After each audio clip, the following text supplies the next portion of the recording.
Welcome back to The World Ends With You. So now that we're done with the story, time to read the secret addendums that were added for a new day, specifically 3 of them. I need to organize these things better. Yes, you could say this is quite foreboding. Indeed. Ha ha ha. Start with New Day 1. Thanks to the composer's change of art, brought on by exposure to his proxy's unbridled imagination, Shibuya has been restored to its original state. Crisis averted. Although the rules have undergone some slight revisions in the wake of Shibuya's rebirth, the powers that be deemed no major changes were necessary, saying it's better to keep things easy to understand. No patch notes. Easy to understand in a Square Enix game. Very That's funny. Hanekoma. You should do stand-up. Alright. I wonder if Go the ahead, maker Tara. of Infinite... For now, it seems the game will remain the same. The composer will continue to use it as a tool by which he can judge the worth of visitors from the RG. In other words, everything is back to normal. Well, in Shibuya at least. The incident outside the city has piqued the composer's interest, and rightfully so. Never one of us has ever seen it happen so close to home. Yep. Can anything not be normal for just 10 minutes? Alright, that's the first addendum. Let's read the second one. Go ahead, Pedro. 2 boys I know quite well seem to have vanished from the RG a few hours ago. What's more is that I've detected several spikes in activity over the past few days during irregularly scheduled returnings. But I've yet to find an explanation for the unexpected trouble that has accompanied noise outbreaks and interplanetary travel as of late. I can't help but feel it must be connected to those boys' sudden disappearance. And you got that and your instance were correct, Mr. H. Very well. It gets all the Also, more this wild. guy in a cave voiced by Ray Chase showed up, but I don't know much about it.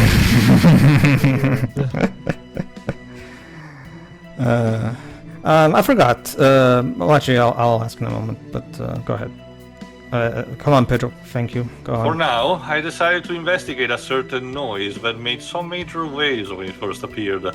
Something about it strikes me as suspicious. Although I know evidence definitely trying the emergence of this noise to the aforementioned incident, my intuition tells me the former was somehow caused by the latter. We'll see what I turn up when I check out the scene. Speaking of which, it looks like the composer is making moves on his own. We haven't coordinated our efforts, but I got a hunch we're heading in the same direction. Remind whose voice is young Zan Norton in Kingdom Hearts 3D? Boof, I forgot. Because that would be the guy that shows up to the 12 characters in that game. So I'll check. Kingdom Hearts 3D. Yeah, so Oh, what's that? Is that Birth by Sleep or? no, Dream Drop no, Distance. 3D. Dream Drop Distance. Oh, Dream Drop Distance. Yeah, as in But, 3Ds. Get it? very funny. Oh, okay. Actually, believe it or not, the one that ahead, Teo. mentions... Benjamin Diskin. That's it. It Thank turns you. out the enormous noise under that little Reaper's control was actually a pseudo-parallel world artificially constructed by breaking down and forcibly rebounding the souls from various noise. This sort of unusual and unstable dimension is extremely fragile, so we gave up on the idea of down-tuning our vibes to launch an infiltration. Instead, I interfered with the noise from the outside by using an advanced method of imprinting. My goal was to save both boys. Unfortunately, I could only save one. Well, you did your best, Mr. H. So don't worry about it. To be fair, for his standards, I guess it's kind of a big thing. Mm-hmm. Yeah, especially since Neku was kind of the reason that Shibuya is even still around. Go ahead. A pseudo-parallel world like that one is special in that it's heavily dependent upon its creator. A considerable imagination is required to create such a world, far greater than of any run-of-the-mill Reaper. I suspect someone must have given that little girl a hand. So you see, somebody might have been pulling the strings behind Coco. I wonder. I guess we'll have to play the sequel to find out. And the last secret enemy is the Steam link for the page. Go ahead. Yes. And what about those genius. mysterious visions that invaded Neku's consciousness? What about that abnormal power, whoever created it? What about the Reaper resummoned into the OG with their final sigil? all of these phenomena occurred almost simultaneously with the aforementioned incident in Shinjuku. There you go. That is, the inversion. But it is possible a single event could truly have such widespread repercussions. I'm determined to find out. And that's it, ladies and gentlemen. Hanekoma Yes. for real this time. And that's what. player, you too can discover the truth if you buy the sequel. So that's what happened. Shinjuku got destroyed somehow. Shibuya is still good, don't worry about that. And Neku got thrown back into the UG for whatever reason. But And to be fair, both Hanekoma and Joshua are probably worrying that this might happen to them too. yeah, But so now everybody, including even Beat, are going to try their best to try to find where Neku is, save him, and hopefully destroy whatever new menace is threatening the world. One thing So to keep in mind, in regards to Neku supposedly falling into the UG, surely if that's what had happened, Coco would be okay, because I assume that's what she was planning, but it seems that even she's lost track of Yeah. him despite being the one to send him Well, I there. That's thought what something- he was going for is that Neku was just being quote-unquote prepared for the game, and he was in sort of a stasis. let's just say till Neku disappeared because someone made him disappear to somewhere. Who and why, we'll find out in the sequel.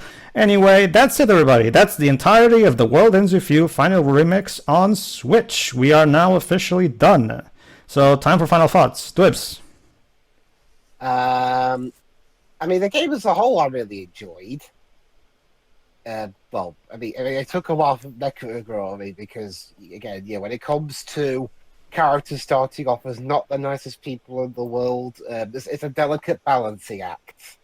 Mm-hmm. If you do it, if you don't do it well enough, people will be like, "Wait, is he meant to be a jerk? He's just kind of." He's kind of right here. He's maybe being a bit OTT about it, but he's right. One thing If that's... you do it Sorry. But if you do it too hard, you'll end up like Peter Banning. Mm-hmm. What I love about it, the way they do it is that specifically in his inner thoughts. Like, for example, Shika's like, let's see, first we need to fight in sync, and he thinks to himself, and that's where this all goes to hell. Because his quips are genuinely funny. That helps a lot, in my opinion. It's like Tony Stark. Yeah, exactly. If Tony Stark had a lot of better faults. And one thing that's important to remember is that, like we've discussed when we finished the main campaign, Neku has to be a bad person at the beginning of the story because that's the whole reason why Joshua picked him. So it is thematically important. So Neku is a wouldn't say murderer, necessarily- just like me. I wouldn't say bad person, but definitely a very introverted person, Sure. essentially. Carry on, Dubs. Honestly, my favorite parts of the game are the actually the graphics and the music. The graphics because okay, I don't read much manga, but I do like the art style, Mm-hmm. and I really enjoy the music. I thought it was just going to be just nothing but techno-y J-pop, but there are some different genres thrown in there as well, Mm-hmm. which helps. Yeah. The sequel indulges a lot in rock, in particular, if it helps you. Well, it's not stuck on. It's not being constrained by it being No. a DS game originally. So, Yeah. Not that the DS was that limited soundship. Yeah, I know.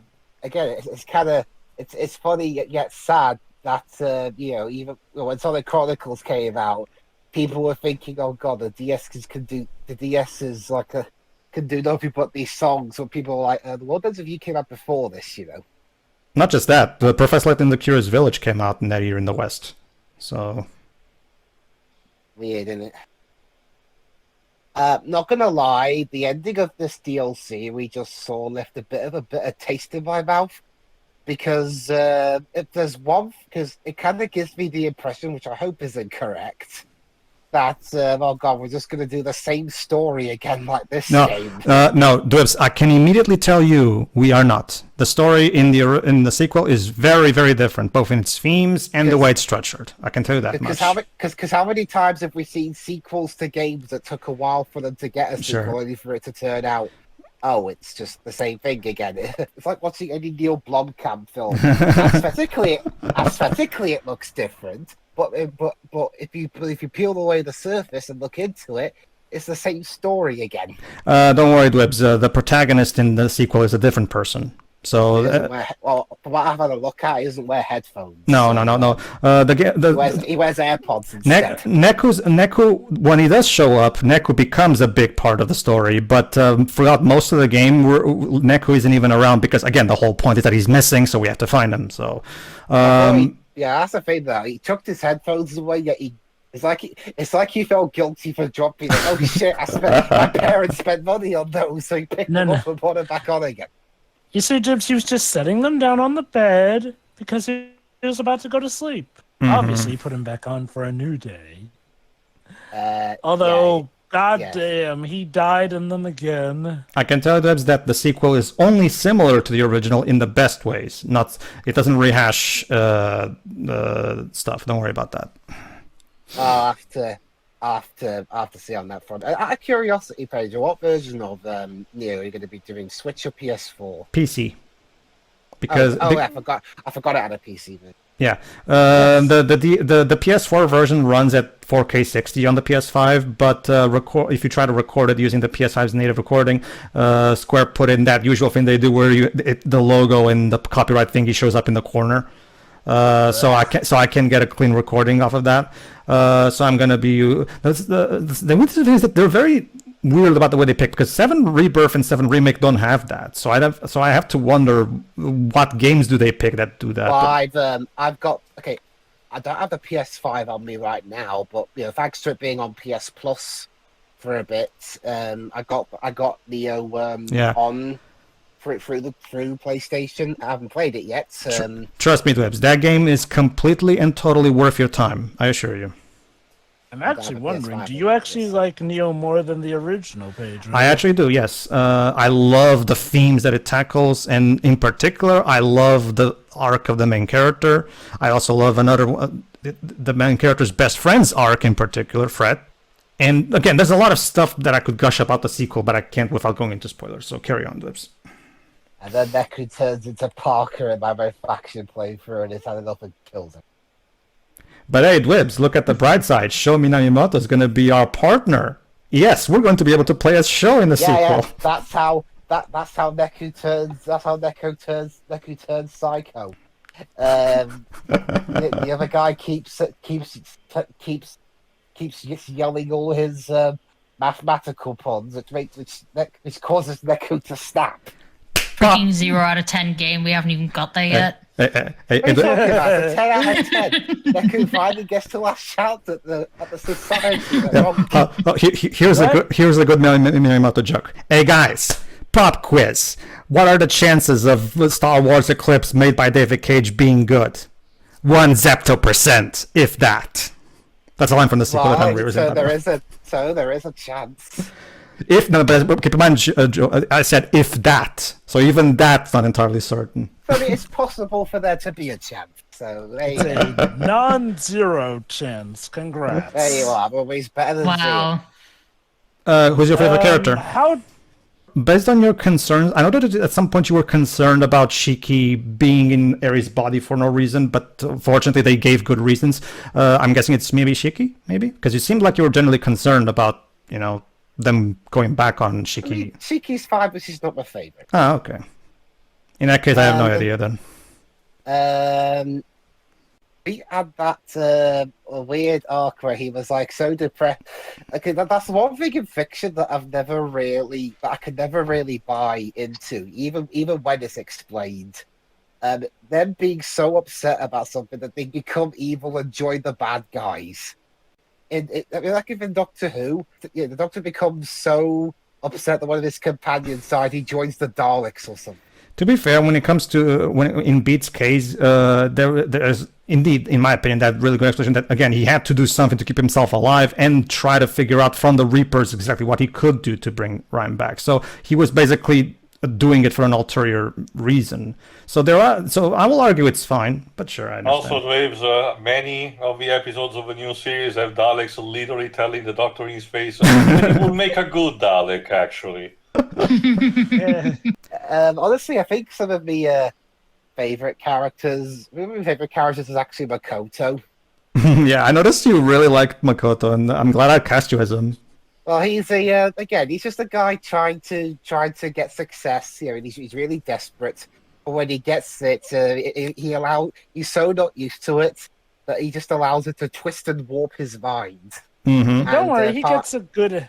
Sorry. And he has to try and be like, okay, I don't want to be too successful that I just become a dick with a British accent and. Okay, the British accent is something I came up with because he's turned into a pompous snob obsessed with money, and he wears a fancy suit. British, Well, Mm-hmm. well, there you go. And yet he returns to his roots finally in the third week and- by pretty much becoming a proper ramen shop hence owner. me giving him back his Japanese American accent. Mm-hmm. Later on when he's starting to realize it. One thing I can tell you, Dubs, that probably will help you is that unlike this game, which, as you put it in your final thoughts, has a challenging opening. Where they ask you to, don't worry, we get that this guy's unlikable, but trust me, we're going somewhere with this. Trust me, Dubs. Rindo and Fret, right from the very beginning of the game, their dynamic is so endearing. Neo has a far more easy to get into opening act, I can tell you, because the main characters are so charming and so well written. It's like we said, if we just did this game's character arcs again. Obviously. There is a positive character arc at one of the characters where they start off kind of a dick, but they grow out of it. But she's not the main character. The main character's arc is different. To be fair, if the character was initially a jerk, that wouldn't automatically mean they're going to do the same thing as the first World Ends Review, because there are multiple ways to do the jerk to decent person arc, to be fair. Mind you, it is nice to hear that the next protagonist will be quite different, but again, I want to give credit where credit is due. Just hearing that they starts off as a jerk too wouldn't necessarily spell the worst, at least for me. Mm-hmm. Well, again, we'll see what the sequel's like when we get to it, or unless I start playing it myself. Overall, I did enjoy the game, and I'll be interested in seeing what they do next, especially considering there was like a 13-year gap between mainline installments. 14. The thing is, though, was it something of a mercy that at the very least the original game had a good enough ending point that it didn't feel like we absolutely needed a sequel, as opposed to the final remix version, which, yes, does include that sequel hook. Now imagine if they had included the epilogue of, say, A New Day in the original version. Then imagine waiting all that time to get the sequel. I can wait for a sequel. I'd like to remind you, for the 3DS, both Doctoral Track and Reboot Teeth are currently having teaser to something that has never happened yet. Yeah. Well, in that particular aspect, I actually do applaud Tatsuya Kano and Nomura for making the original game, the original DS release, self-contained with proper conclusive endings, and they do the same thing with the sequel. The sequel also ends by tying all the loose ends tied with a happy ending. And again, if Neo is the last trilogy game, I'll be happy still, because we still went out with a bang. So I think the Rhythm Thief / Rhythm Heaven stuff is a bit more of a sad case than that, but and then the third game comes out. The World Ends With Me, where there is no main character. It's the player's actually going around in the first person perspective, talking to everybody, and wrecks the world. Because from what I checked with, that seems to be kind of the case with a Konami game on 3DS, Beyond the Labyrinth. So. Might as well mention this. The sequel they called the sequel Neo: The World Ends With You because they didn't want to call it World Ends With You 2 because they wanted to emphasize, again, much like how Kojima called it Metal Gear Solid instead of Metal Gear 3. They wanted to emphasize that you don't need to play the sequel, the first game necessarily, to understand what's going on. I mean, they could have been clever. By the way, that's my final thought stuff. They could have been clever, and instead of using the actual number 2, they could have called it a TOO. I guess. All right, Shiroi, final thoughts, please. All right. Well, this was fantastic, actually. I don't know why I didn't pick it up at the time because I didn't know about it, and it did look interesting because that art style was very, very recognizable. But yeah, no, this is great. And honestly, even though I spoke to Pedro about this privately, even though like he didn't show off a lot of the gameplay because for Let's Play purposes, I probably couldn't play this anyway. No. So These games are too hectic for you. I also noticed that they try to keep the Final Fantasy way of how bosses are defeated, which does involve a bit of flashing. not only that, it's just like with everything going on, plus the mouse controls. The sequel. I can't keep track of a regular mouse, so like this would be unplayable for me. That's why I keep saying that the sequel. We need a 3D remake of the original game that uses again an Upper Dimension Neptunia Rebirth style remake. That's what we need, in my opinion. But. Well, the sequel has traditional controls, Shiroi, but it's still super hectic and there's a lot going on screen, so that probably still not going on. That being said, Shiroi, even if you can play it, now that you're officially a 12 fan, I still ask you, please, to consider at the very least financially supporting the series. Even if you're not going to play it, still buying it would be nice to send Square Enix a message, because we 12 fans need to send Square Enix a message that we don't want this series dead.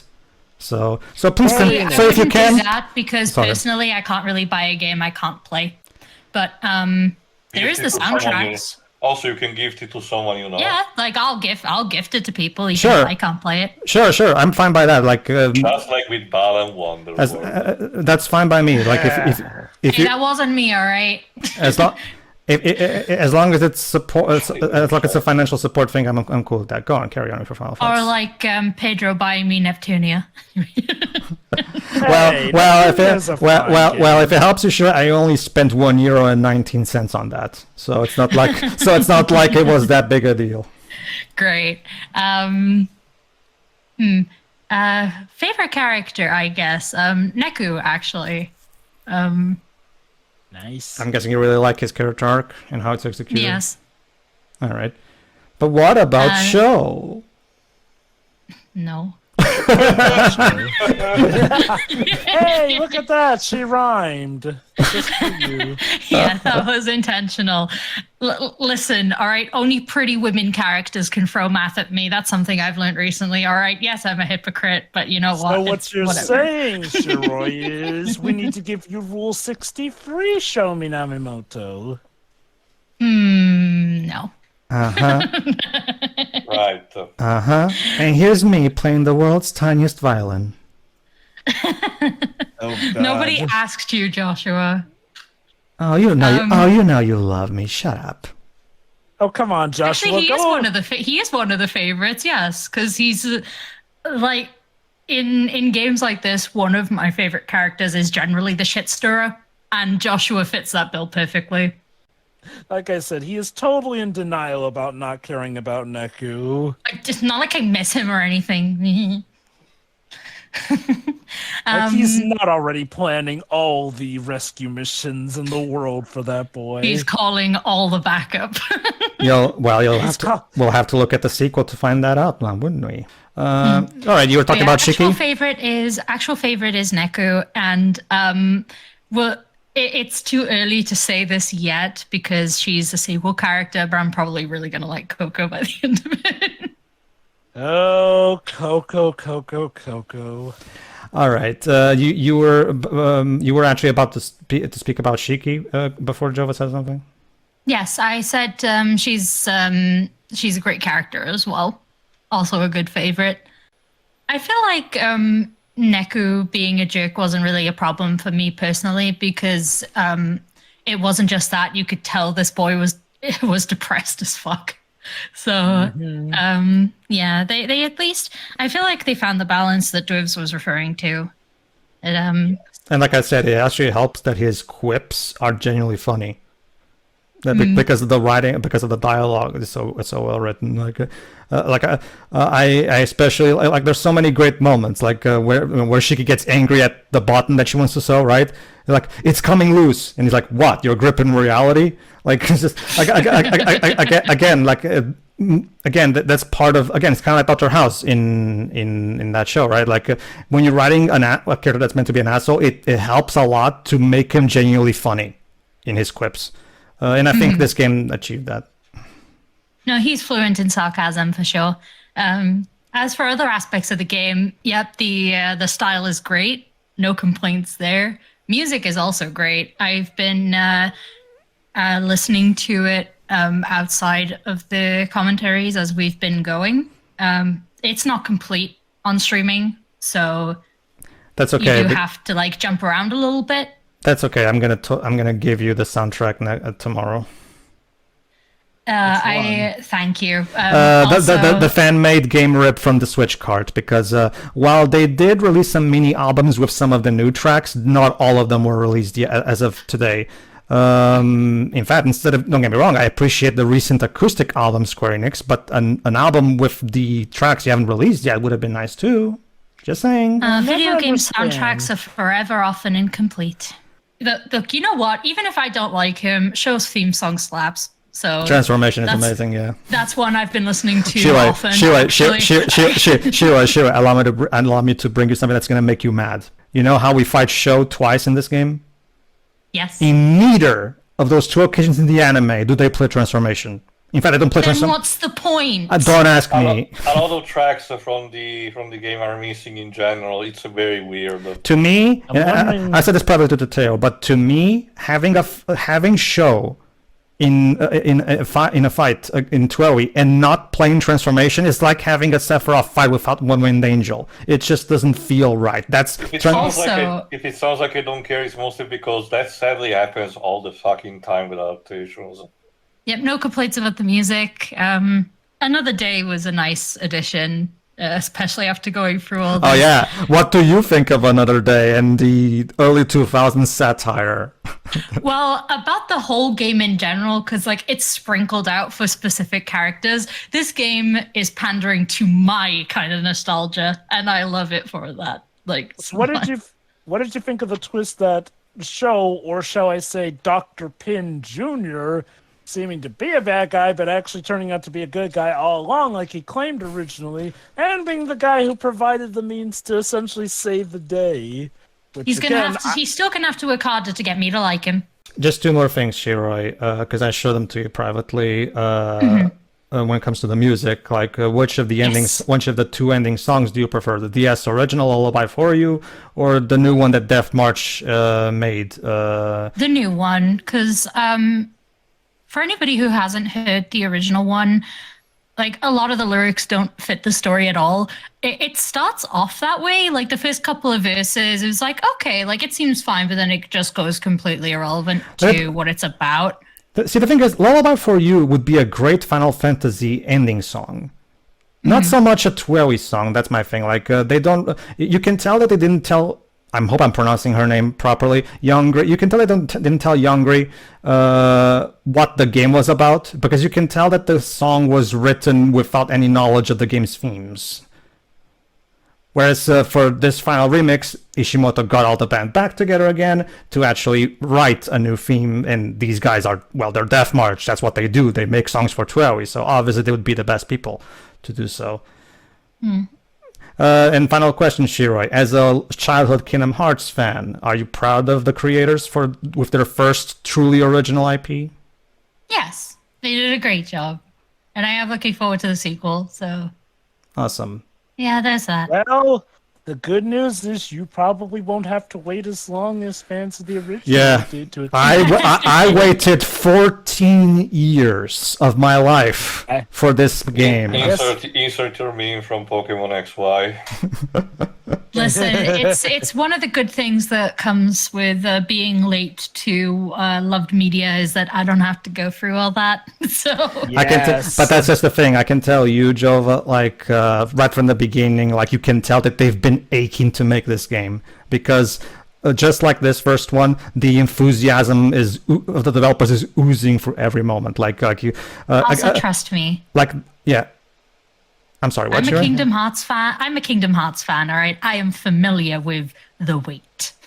Yeah, that is true. That is true. But hey, Shiwei, look at the bright side. Kingdom Hearts fans still were kept getting games while free didn't come out. Toei fans didn't even have the luxury of having that. You have to understand. I mean, okay, What are you talking about? at least they made the games, at least they made the first game accessible, even if it wasn't like a great version, like the greatest version of the game. Like, still good, but it wasn't like the greatest.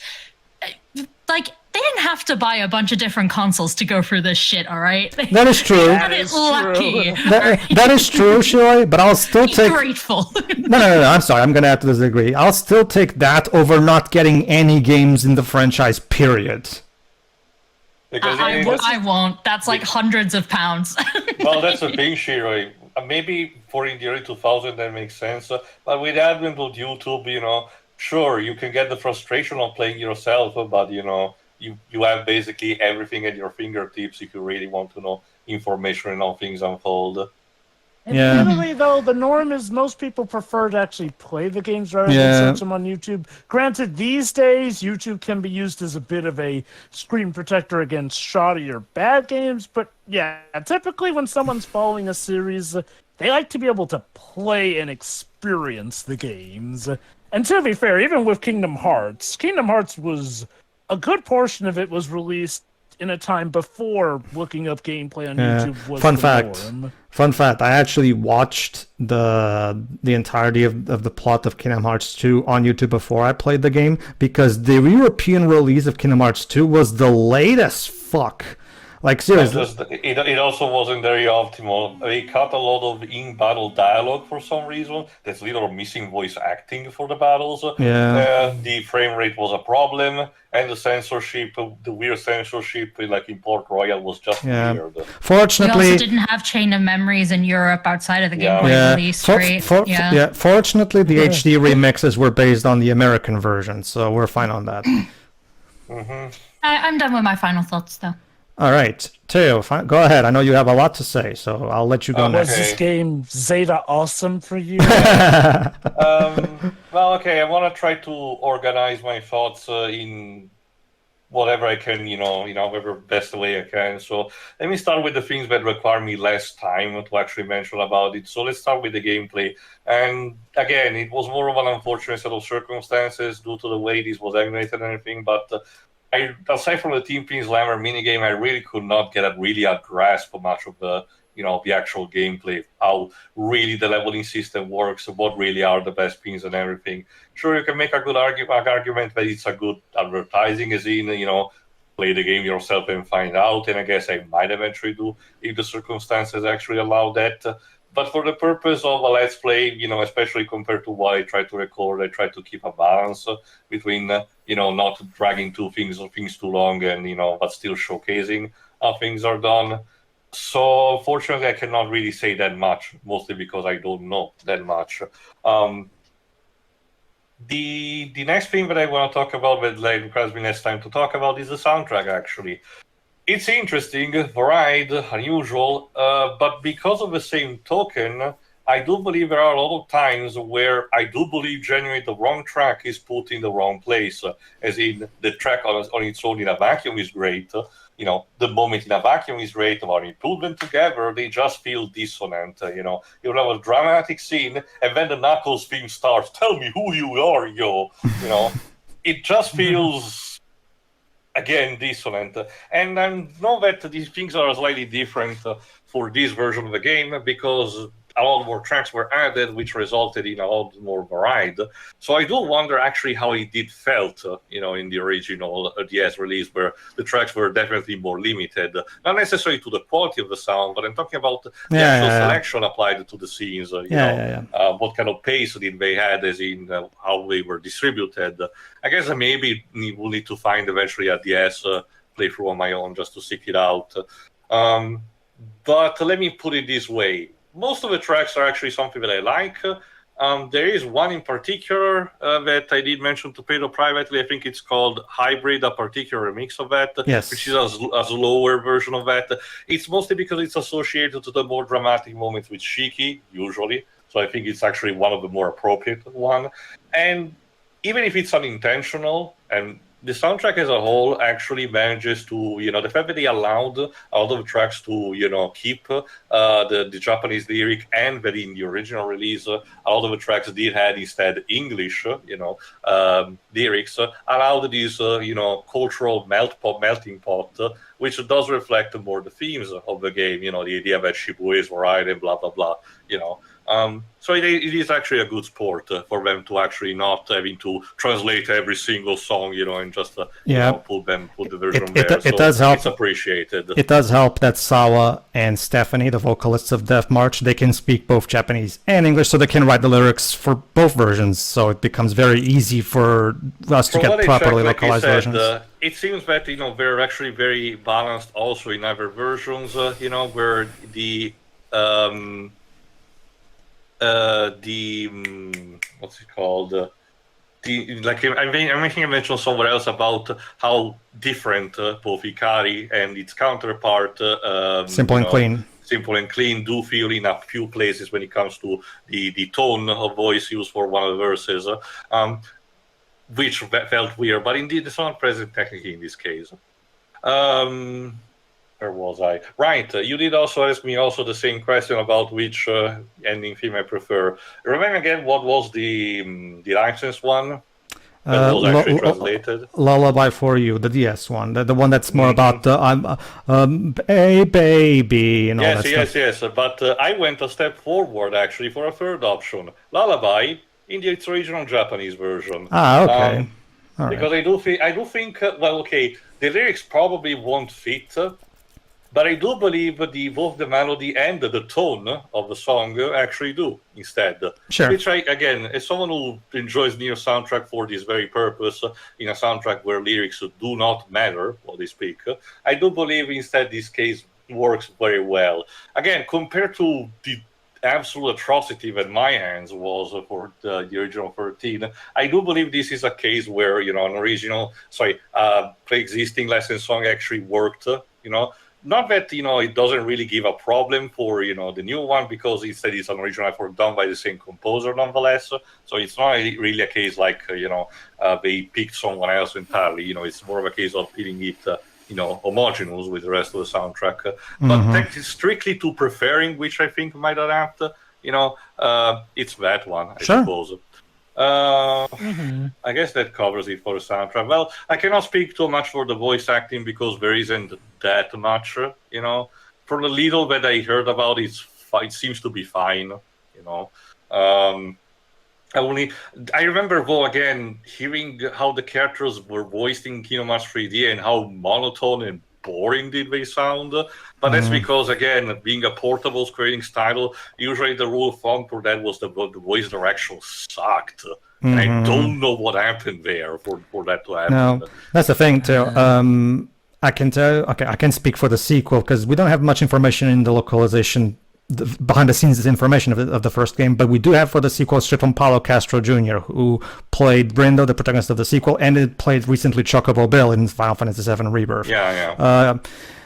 He's a big Square Enix fan. He's a big Square Enix fan. In fact, you know how I talked about how a lot of teenagers played the original Twelly in the DS and really related to it? He was one of them. He's a big Twelly fan, and he was, as you can imagine, he was super excited about playing the new protagonist, obviously.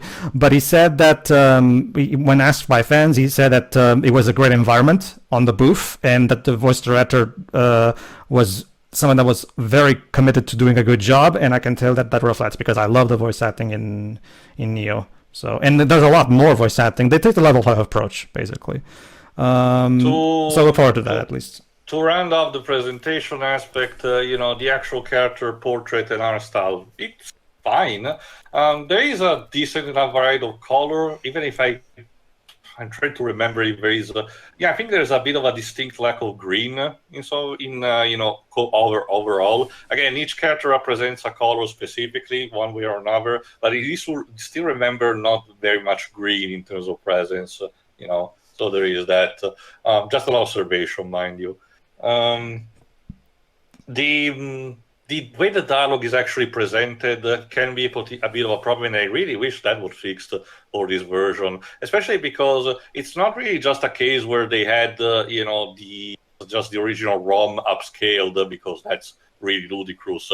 They essentially needed to recreate the entire thing from the ground up using the same art style, obviously, but, that would have given them a chance to actually, change how the balloons were actually, properly made. Not necessarily to be them differently, but just pointing them to the character in a more proper way. Yeah, the sequel just fixes feels that. Odd.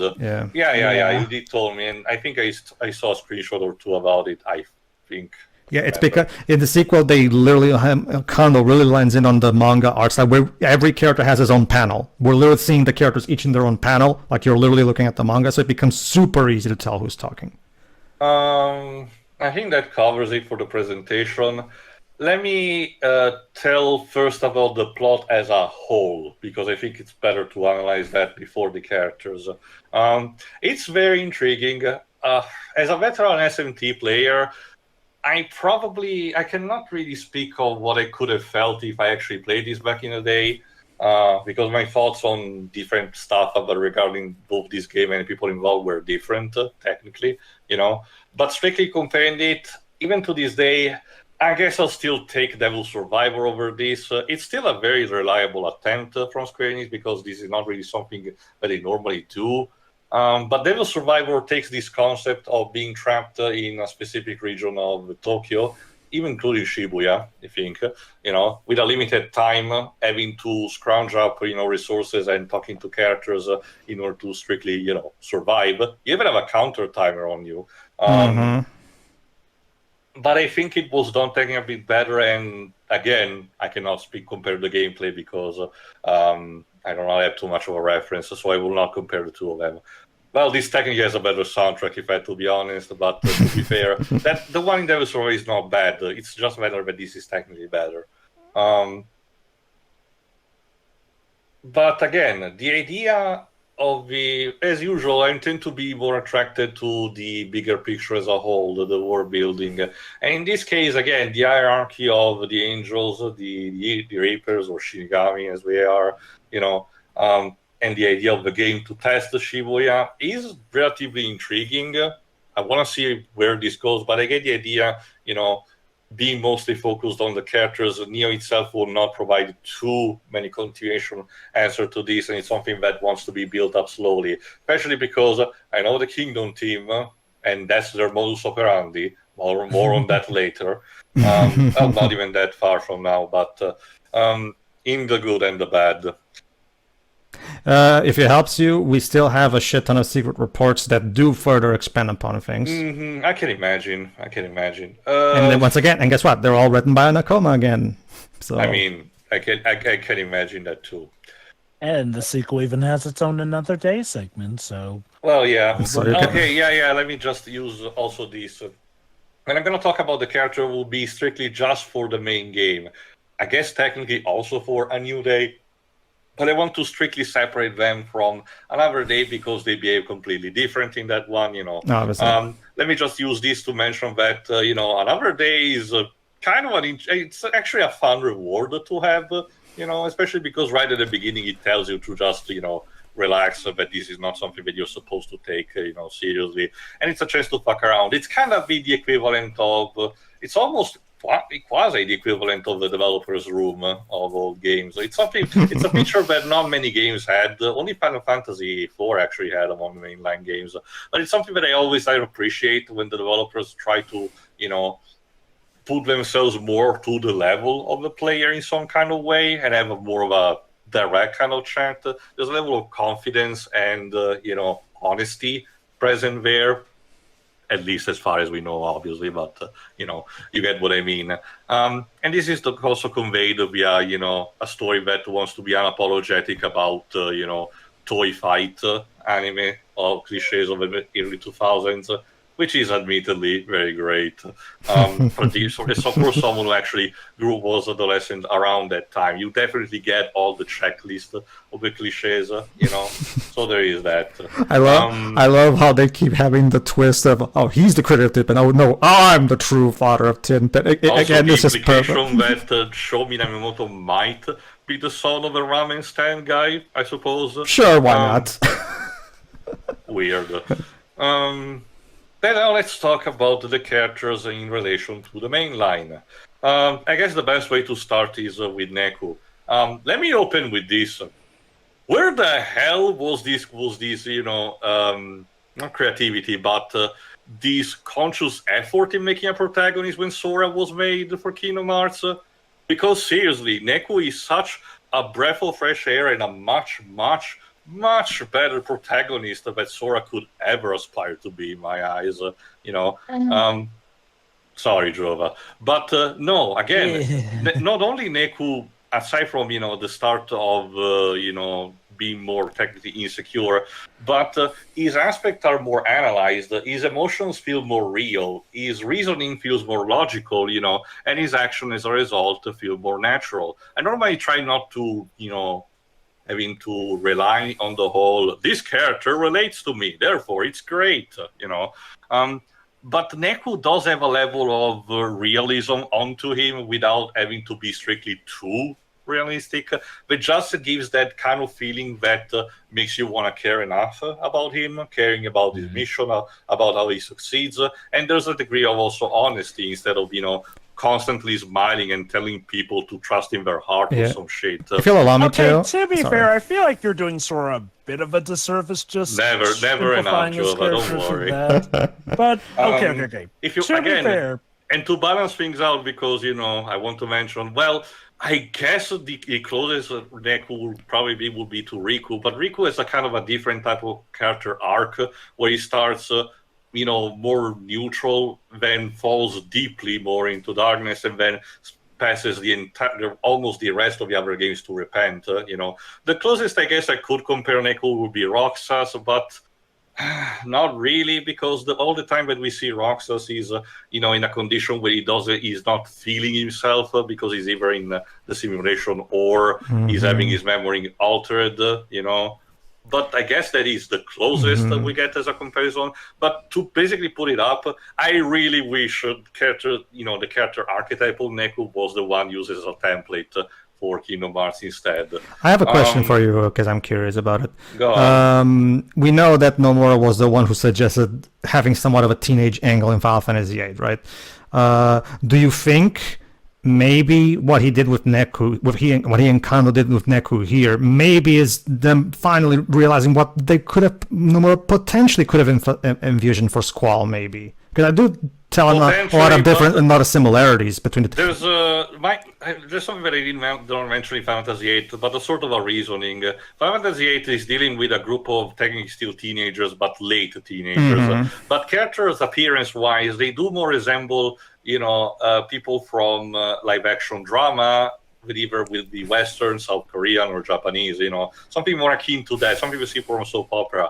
Well, instead, Neku and, other characters similar to, around him, tend to be more similar to, traditional early teenager, anime that you also were starting to pop up even more and more on the time the War Ends With You happened. So I think while the thought process is relatively similar, there is still a component that makes them very different, as a thought process. Again, I think was also one of the ways Final Fantasy VIII was going for the wrong direction. This way of trying to resemble even more the real world by having the characters distancing even more from the anime design that they used to have until that point. But that's an unfortunate fact. But let me get back to Neku. Again, generally like his character arc, makes me want to root for him to survive. We'll see if he succeeds, I suppose, because the poor bastard cannot catch a break. Now, let me talk about Beat now, because I want to reserve the others. No, let me talk first about the character. Judging Beat is difficult to me because I genuinely get what the writing was trying to do. Strictly the writing, I'm getting to the other bit later. But the writing. But I do believe they possibly did too much of a good job because it's a bit hard for my reasoning, but Bratty Beat, the one that gets prone into anger, and instead emotionally vulnerable Beat, almost feel like two completely different characters. And I'm not suggesting Beat as the AD. Don't worry about that. But it feels like the game, feels almost enamored with Beat's characterization on either cases, where then when he actually is having the emotional moments, it's almost like he switches up. I was contemplating comparing his character arc as he starts, actually being perceived, as just nothing but a hot-headed bully with nothing in his brain, later got revealed to be more emotional, insecure, and has a good reason to be the way it is, even if he's still kind of an idiot, to what happens to Snow in the 13th trilogy. But it's kind of cheating because Snow goes through this during the course of 3 games, while Beat has to do it during the same game. So while technically we get to similar goals, the process is technically different. Again, it's still hard, and I get it what they were trying to do, but maybe I would have appreciated Beat maybe a few years ago, but now not so much. And it certainly doesn't help what the localization decided to do with him. I guess I should have waited until Jova's personal thoughts to actually ask him, but Jova, since I'm not technically the most qualified person to at least start talking about this, what do you think about what they did with Beat? I mean, if you're talking him speaking all gangsta whatnot, that's fine, I guess. There are plenty Caucasian folk who speak like that. I don't remember if you saw it. Basically, because Pedro used talk to me privately and, compared his case maybe to Eminem, which, to be fair, was still relevant at the time. I'm instead reminded of Carmen Electra's character from the movie Dirty Love. A movie in which, the movie itself is trash, so don't worry about that. But Carmen Electra's character stands out for doing the exact same shit that Beat does. It's in the vernacular, because it's not just a matter of some words of the lingo have been seeped into popular culture all over the world. The yo for greeting, bro for who you are and everything. But Beat uses specifically extra words almost on a constant level, for the kind of accent. And I'm gonna sum up and I'm gonna use the same quote that in that movie the lead singer from Sum 41 tells Carmen Electra's character, you're white, right? Because I don't know, it feels distracting at best. If it's racist or not, it's probably not me up to decide, but I can tell you that personally it feels very distracting. If you don't mind, sorry. Yes. If you don't mind me, fun fact: Dwebs actually expressed some concern when I went through him with Beat, so he could play him, right? I'm not judging him, by the way. Don't worry. He was just reading what was on screen. No. I'm just trying to tell a background story for this playthrough. Basically, Dwebs came to me about it, and I decided to involve Jova in the conversation. Obviously. Neither me nor Jova, who are of course the longtime Toy fans here, honestly, that's the interesting thing, that Dwebs had the same concern as you two, but Jova is fine with it, as you just said. I have to say too, over all these years, I've never seen anyone accuse Beat of being racist. That's the thing.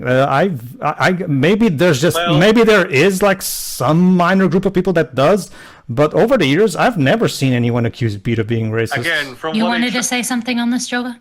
Oh, sorry. Yeah. Go on. I would like this. There are plenty of white folk who talk gangsta, and to be fair, I wouldn't say we own that sort of vernacular. Now, mind you, there are certain things that, yes, that's our word still. Not to be cliche in that regard, but yeah, some words that you definitely still want to stay away from. I will say this, Beat seems fine. Like, he seems like your typical guy trying to act like a gangster rapper, yo. Nothing racist about that. That being said, part of me does wonder, and to be fair, this is legit a bit of an issue with Japan-made stories, seeing as how Japan is not as progressive as some would like them to be, but do you think maybe if Japan weren't, well, there's no other way to say it, as xenophobic as they tend to be, that Beat would have originally have been a black man? No, Jova, because I know two things. One, this is something that only the Localization English, does, yeah. does. I checked because again, I'll mention also this in a second. Both me and Pedro had to do some research between the lines. Both the original script and some particular translations, like mine, do keep some of the strict words like the aforementioned yo and bro, but otherwise Beat just talks like all the other characters without necessary accent. Yeah. This is the same, basically the same thought process that someone like Richard Marconi would have. Maybe the character in the original, was more basically potentially more crass in terms of wanted to say I'm gonna beat the shit out of you in terms of that. So the equivalent would be giving some kind of accent, and in the mid 2000s, this probably was the best fit because it was still perceived, it's not as much as a negative light as it might be today. But this is not that version. This is the 2018 version. Donald, and we do know for a fact that not only there is new content from which this new localization team worked for, but technically speaking, the script had to be basically still copy-pasted one-to-one. As in, they could not just use the same screen from the original ROM, the S-ROM, and upscale them. The text had to be input. And again, nobody thought it was maybe a good idea to tone it down a bit. Again, I can tell you that it's also a thing because the anime actually also does that. Me and Pedro use the one that uses the subs, but the subs basically are in tune for what I've seen with what the English dub also does, and it considerably tones down the accent in that one. Mm-hmm. It does. To be fair, again, I don't really find anything offensive about how Beat talks. I guess I should ask also Deji about this. I'll be sure to show him some bits, see what he thinks. In a similar point, vein, back in 2015, like Splatoon has been heavily memed on since the first game for misusing AAVE. So my guess, there's that. as for Teo's question, my guess is Teo, they wanted to make sure to keep the script because they wanted older fans who like the original script to still have that, maybe. And I suppose that, assuming he shows up in Neo, Beat still retains yes, this. the localization team. Matt Farda specifically stated that he wanted to remain consistent to Well, I cannot blame that thought process. Go on, Jova. Go on, Jova. I don't really find anything wrong with how Beat talks overall in that regard, so I'm glad they didn't change that because, one issue we do have nowadays is some people may be getting a little bit, shall we say, overreactive to some things that don't need to be tackled that way here or whatnot. But anyway, my point about asking about if maybe Beat could have been a black guy, it doesn't have to do with him just how he talks, but again, it has been a noted issue that Japan does tend to have a lack of diversity in their casts on media. Here That's the thing, Jova. That was the second thing that I wanted to tell you. Because if you want an actual example of that, you can thank Atlus of America for that. Because the original PlayStation version of the first Shin Megami Tensei Persona literally race swaps a character, from, I think it was possibly, Far Eastern Asian too, to a very stereotypical African American kid, both in appearance and lingo. Yeah. Thankfully, the original this was actually reverted and kept instead in the original state for the PSP version. But let's just say that the original PlayStation version is awkward as shit because of this, and it was the game that was included in the PS1 classics. Thanks, Was Sony. that their attempt to go? Oh no! You see, no, we're totally progressive that we include black folk. No, even though instead they it had play, recent- no. Instead it goes. Instead, what was my next argument would be? It was basically the attempt of saying, of basically applying localization, taken to its extreme. This character feels too potentially Japanese for the audience. Let's instead change them, in this case him, but them in general for a general sense of way, to adapt for their sensibilities, which instead, completely, he fucks up the point, even if it was potentially a decision of the original team. It completely basically goes against the point. I'm not saying that this happens to Beat, because this is just an accent. The changes to the script are relatively minimal with him, as far as I noticed. Yeah, the whole thing with him being an idiot, like in Neko, you're my idiot. That's still in the Japanese version. We even see that in the anime. But my general point with all of this, regardless of all of this and in how it's raised to, is that at the end of the day, because the way he talks, Beat feels very distracting to me because of this. So I'm at the very least glad that my country's version at least keeps his dialogue more bearable to actually digest. Let me talk next about the Reapers as a whole, because if there's one thing that the Kingdom team excels is to create groups of villains. Thankfully, in this case, unlike with their previous attempts, this group of villains usually tend to stick around and sometimes actually mix and match and fight together. So I'm actually glad we're taking steps up from Maleficent just reuniting the Disney villains, only for them to do absolutely nothing with that concept. But each of them actually has something decent enough for them. Some less than others. Higashizawa and his food gimmick really, really could not grasp me, whatever, even if it was an original, thing or not. It just was, again, it feels so weird, because for contracts, Shobi Namimoto and the whole, math mechanics should be technically similar enough, in concept. So why is one instead cringe-inducing and the other just endearing to me? Well, you did say that it was because of the character design. Maybe, okay, yes. Higashizawa has the problem that the gimmick doesn't fit the character design. He should be more the kind of guy that would be kind of Lexios, in Children Memories. Soft-spoken, brutal, even Bane-esque, like, I must break you, stuff like that, which it tends to do. It breaks, emotionally Shiki. So technically the thought process is there. It's just that the whole cooking thing, it really feels something that came out of the 4-Kids Zab of Yu-Gi-Oh! Except that this was actually in the original script. Like, when someone started watching Little Kuribo while making this game back in Japan, because they are aware of that, actually. I don't know. It wouldn't be the first time that the original creator in Japan took some inspiration from an abridged project. If I recall correctly, Xenoverse 2 actually has, I think, some people from Team 4 Star has voice clips for your avatar. Cute. But as for the other individual Reapers, Sho is still my favorite. He's great.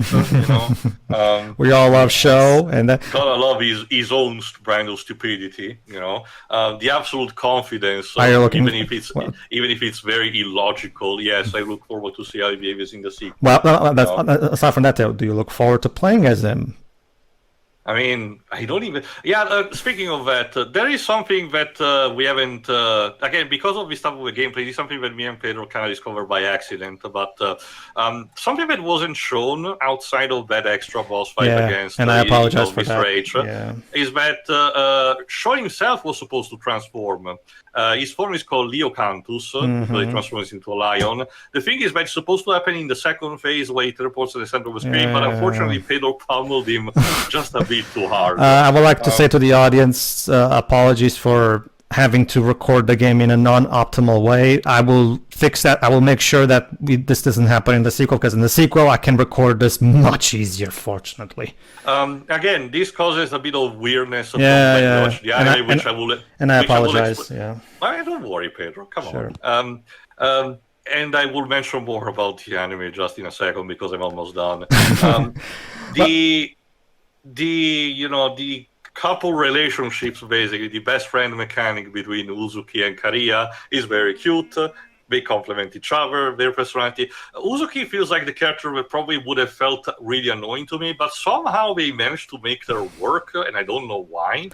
Because of Korea. Simple. She has layers. And Again, yeah, Korea does balance her I out. think Pedro, and you are correct on this point. It's a thing that they complement each other. They really do, yeah. And you can look, and guess what? You can look forward to them in the sequel as well regarding that, because Kate Higgins even returns to voice her. See, the thing about Azuki that keeps her from being too annoying is the revelation that, in spite of how she handles the job, she is legit doing what she thinks is best for Shibuya because she legit does care for Shibuya, which pretty much is the culmination of her arc when she reveals that to Karia.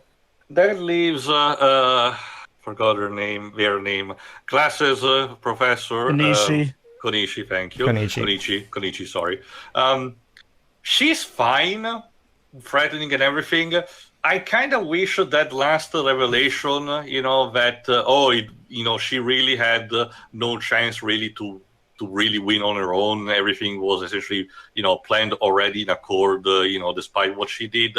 Removes a bit of agency from her, which is something that I'm going to come up, that I will reprise just in a second. So it does feel a bit of a letdown, but she still has, the right, thought process behind her. Lastly, Megumi, as a final boss kind of type, with layers on it, it's actually pretty alright. In fact, also that he shows up regularly by the end of each week, gives a way to actually make him also relevant in the story, because otherwise he would just show up out of nowhere. A lot of the cliches that happen in a lot of RPGs that unfortunately do happen, but in this case, it's paced technically better. Again, this team actually knows how to create a villain. In this case, they seem to actually have a way of pacing them and actually experiment. I guess the limitation of the game did help with that. Something I didn't talk much about the gameplay aspect from what I said. Okay, maybe it's just me for a bit, and I guess because of the limitation of the DS, but it does feel a bit too much restrictive that for 3 weeks straight, you're basically confined in the same very limited type of areas over and over. I get the idea it can get a bit repetitive, especially in how, aside from a few specific cases, everything is basically your standard concrete jungle, type of environment. You have maybe the park or maybe the under of the bridge, for example, but they can have the potential of feeling samey. And the noise as enemy types, they technically are fine. The Kingdom team, creates enemies like these on a regular basis. Like the Heartless Nobodies, Remitters, and so on. So there's nothing particularly too new about that. Joshua, again, it's an interesting take. You wouldn't really expect Square Enix to tackle something, more directly close to current relevant religion, because when they always do, it's something like a metaphor, an allegory, a reference to a painting or something, but it's something relatively different, or at best it might be a throwaway close to something like of a pagan god, like Thor, Odin, for example. This is as close as they got to the same thing that Shin Megami Tensei and by extension Xenogears do, getting very close to the Abrahamic, Jehovah God. In this case, Joshua being, for all intents and purposes, Jesus, just with the file name, serial name filed off, and going a bit of mental gymnastics to say that it might be just a title that he inherited, and maybe that's really his. Maybe the hierarchy of the angels is composed like that, but it gives the idea that it might be him, which I think gives a more powerful layer to the story if you know about Christianity, because as I mentioned to Pedro, think about this. If you know anything about classic Christianity, which there's a good chance you might for one reason or another. Jesus is all about love thy neighbors, love thyself, all that. The idea of, removing your divergence, and understanding each other. So a Jesus that actually loses faith in humanity is something you should be really, really scared of. Especially given how he legit died for our sins. Like, imagine. So again, someone who genuinely doesn't give a shit anymore about Shibuya and wants to raise it to the ground, it really puts a heavy perspective onto things, like how bad things really need to be for that to happen. Which, in a way, I think puts into perspective that Megumi, despite him trying to do us in, may have been the closest thing to a hero since, while what he was trying to do to Shibuya was messed up, but as far as he knew, heck, as far as we knew, without knowing that Josh was eventually going to change his mind, that was like the only way that was going to stop Josh. And that was also assuming that Josh would not go back on his word. He tried so hard and got so far, but in the end, it really doesn't matter. And I like him, and I do love the particular note that is so rare, not just in Square Enix, but in RPGs in general, that we managed to convince God that maybe the world is not beyond saving. Mm-hmm. Which is so rare in this genre. There are different facets and layers about it, I still kind of wanted the final confrontation with Joshua to be Team Pin Slammer just for the audacity of that. But to be fair, we have another day for that. I honestly would have felt in character and also incorporation of what he did during his week. I don't know. It would have been interesting for a trippy ending. But to be fair, he would have had the thing of coming out of nowhere and you being potentially outclassed because of that. So, and I will actually argue, and I will argue that I prefer the gun duel because I feel like if Josh was suddenly threw Pin Slammer in the middle of that ending, a game. No, I get that too, but I feel like that was not the right time to use Pin Slammer. I feel like because to be fair, the scene is supposed to have Neku lose on purpose, and that being the test of character, ideally. So not just that, but I feel like Pin Slammer. Whenever the game brings up Pin Slammer, it's almost always some kind of self-aware giggling aspect to it. So this game, this particular game, is meant to be more lighthearted, and that wouldn't really fit the heavy aspect of the ending. So I think also on a similar note, because I remember Wednesday of week 2 is easily the weakest part of the entire game to me. Look, I also get what the game was trying to do, and the character arc itself of the ramen owning the ramen restaurant owner, it has technically a layer of honesty onto it, but it really feels the game is just stopping to give me a lecture or a PSA. It really kind of is like the Doom comic where the Doom Marine stops for a second and starts telling people, we should dispose our nuclear waste better. It has that kind of vibe. I'm sorry. I do get where you're coming from. My main issue with it was that I felt it lacked nuance. Like they're going, all these big businesses just care about the pizzazz and. Like I'm sure there is a case that fits that, but calm down. See the thing for me as a owner of a small family business myself. I kind of agree with Kondo's commentary, so I'm not the right person to talk about this. Okay. My take is this. Yes, what should matter first and foremost is that the food is good. That said, presentation is also something to consider in attracting customers. Like, it's kind of the reason why sometimes you need both the creative and the business mindset working together to produce the best result. Like, I do feel like this was kind of going for that cliche, they just care about the money, but not the art, yo. When, like, arguably, an argument could be made that Makoto did at first have something of the right idea. I mean, obviously, things fell to the wayside, but, again, I feel like a little nuance would have helped, which is weird given the story that we are talking about, too. What do you think about it, Shiro, since I don't think you've voiced your opinion on this? I feel like I don't have the authority to talk about this either. I can. If you want my take, Shiro, like as someone who is in. Again, I know his name is Kendo in the game, but I just call him Tatsuya Kondo because that's who he is. That's the thing. As someone who also is in Tatsuya Kondo's character position, I kind of feel the same. So I guess I'm biased. It's kind of maybe, I don't know. Because, you have a personal experience for it, though, so that makes sense. So, I mean, I kind of feel the same, to be honest. Don't get me wrong. I'm not saying presentation doesn't matter, period. But I do think the way Makoto did things with the presentation was very, very, I don't agree with it. I guess I can use this as a segue to talk about the side characters. Makoto's arc, as far as I've seen, is technically fine. The classic, again... Citizen Kane. basically. Not just that.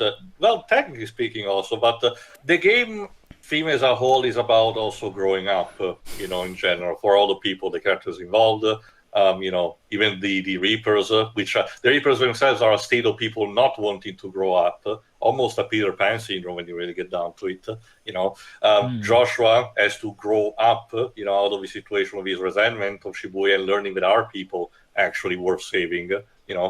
And Makoto reflects that by being, a relatively young person who just became a Japanese business salaryman with all the responsibility of the work imposed onto them.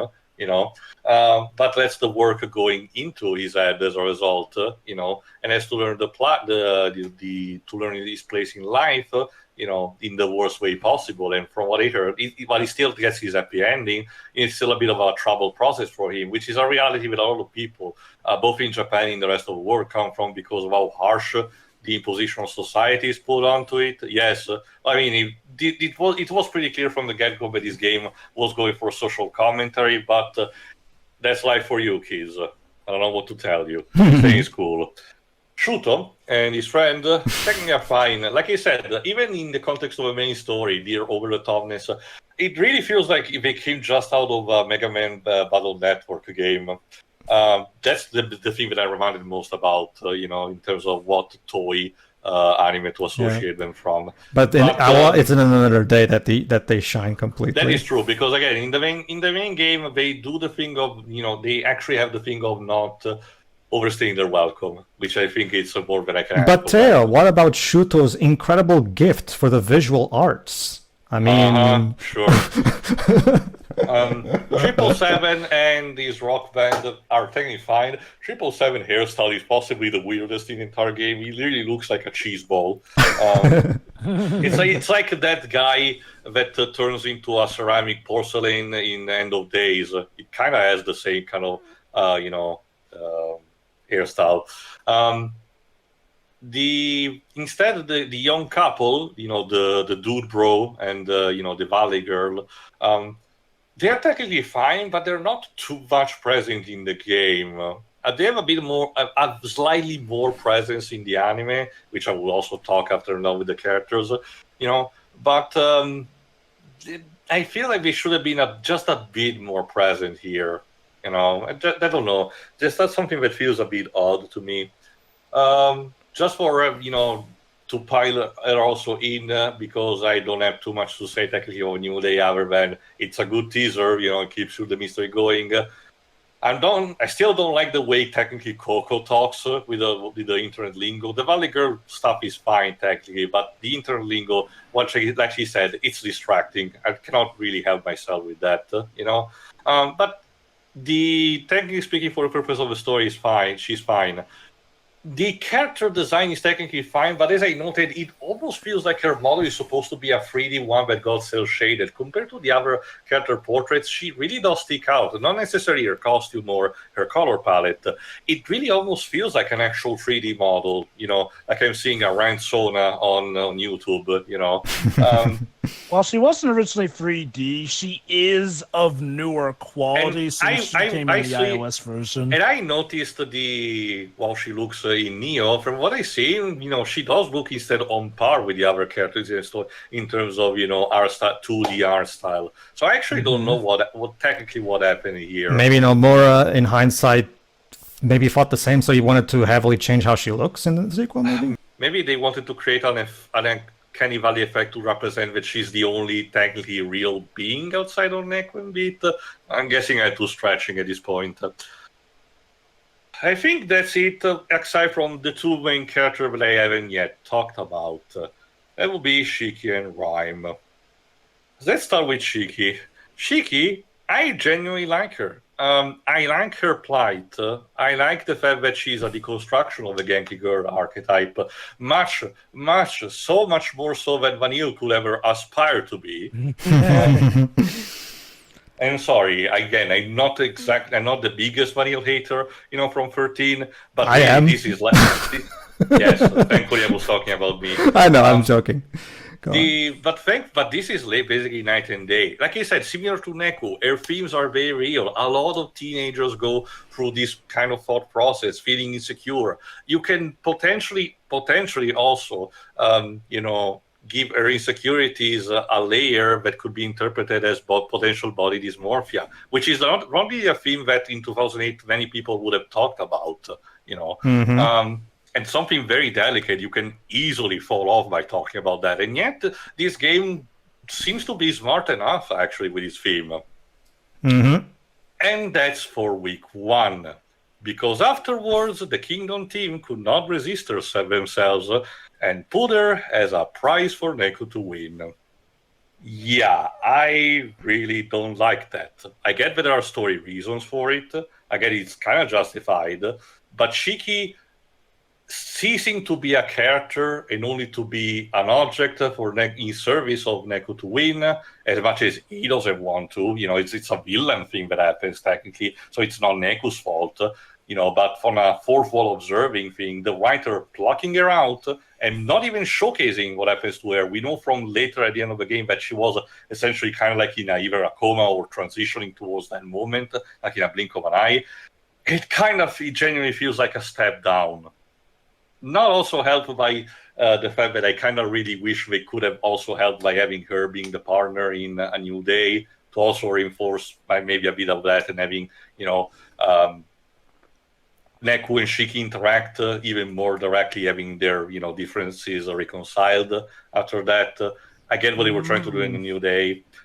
My best guess as for why is because, again, had she been the one with Neku, then as soon as we get into the real world, we'd have to go to her, but the new sprite for her wasn't ready yet, so... Oh, well, I suppose. Yeah, I guess that kind of makes sense to an extent. Maybe there would be narrative ways to, skirt around that, but I get what you mean, I suppose.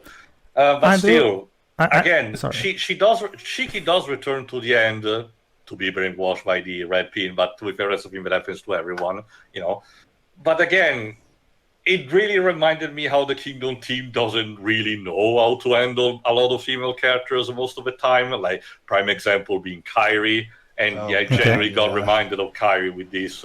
And it feels so frustrating because Shiki was doing absolutely great until that point. If this was the thing at the beginning, was like, okay, business as usual, I can stop caring. But because that kind of happens, that's a layer of frustration. If I may, I do not agree with this idea that female characters are never allowed to be captured under any circumstances in media. One thing that we have to remember, the thing about Shiki being captured, here's the thing. One thing, by the time we get to week 3, it's not just Shiki that gets taken as his entry fee, it's everybody. So it's not like the game singles her out as just the one person that gets taken. Yes, that she's like that for the end of week 1, yes, but that was meant to illustrate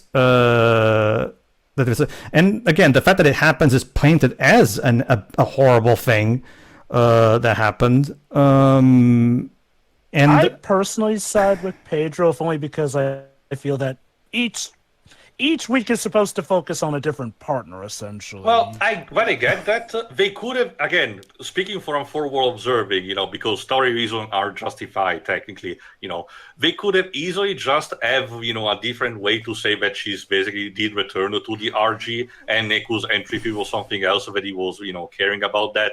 It feels very deliberate what they did for week 2. I understand the writer's thought process that Shiki is the one who manages to get Neku to open up at first slightly, and as we saw, he grows to care for her to a good extent, especially by the time we get to the final 2 days, right?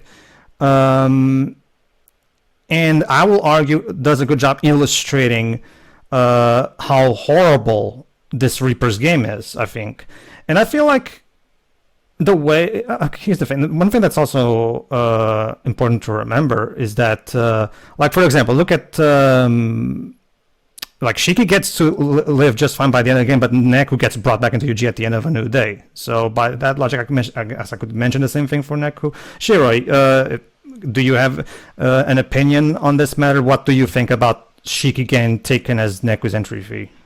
at the end of week 1. That I didn't personally mind because really it was a culmination of Neku's arc, really, because he didn't really care about anyone or anything.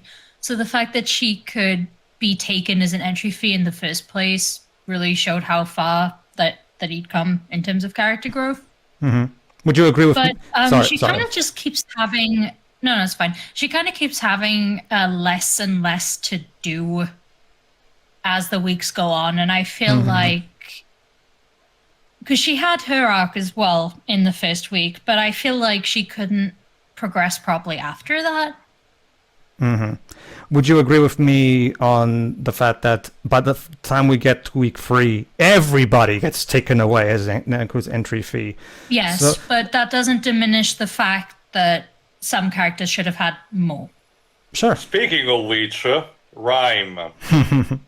Rhyme is easily the weakest of the main characters to me, and like I said, the Kingdom team really cannot resist themselves in how, they tend to be handled, because, again, as crude as it may sound in me, actually dissecting a character in its basic elements rather than, the emotional value, when you really get down to it, Rhyme exists to be essentially Beat's emotional crutch.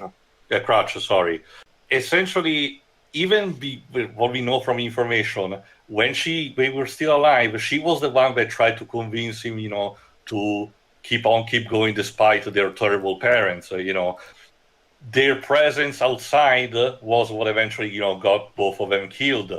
The entry fee was, from her in service, of Beat.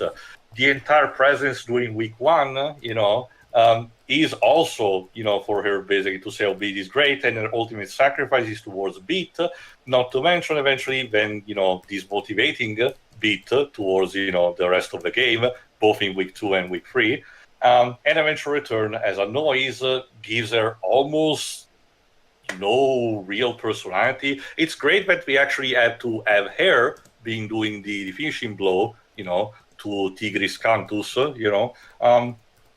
and at the very end, thankfully, she is brought back. But man, this is just rough. I get the idea. We needed, again, story-wise, we needed an example to demonstrate how bad the game is. The fact that anyone can die at any moment, that the Reapers are brutal. Yes, we did. Someone needed to be a sacrificial lamb and everything. But the way complexly how Rhyme is handled, I genuinely think could have been done better. As a result, that's the basics I can say. It could have been done better. That's the most charitable I can say about that.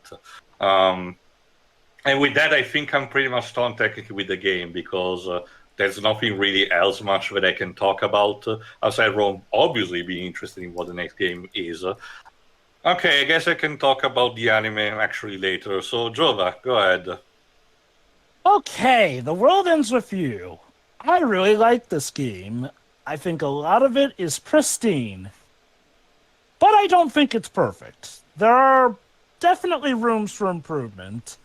Let's start off first with the gameplay. It's a unique and nice form of gameplay, but damn, that learning curve can be brutal. And yeah, like Tio said, you will probably get confused just watching it without getting the full context of how it works here and there. Also, like I said, slight nitpick, I do find it a bit weird how some scenes will act like, oh no, you were totally losing, despite them having you still beat the character. I've never really been too much a fan of that. It can be done better in some cases, but it kind of got on my nerves in this case.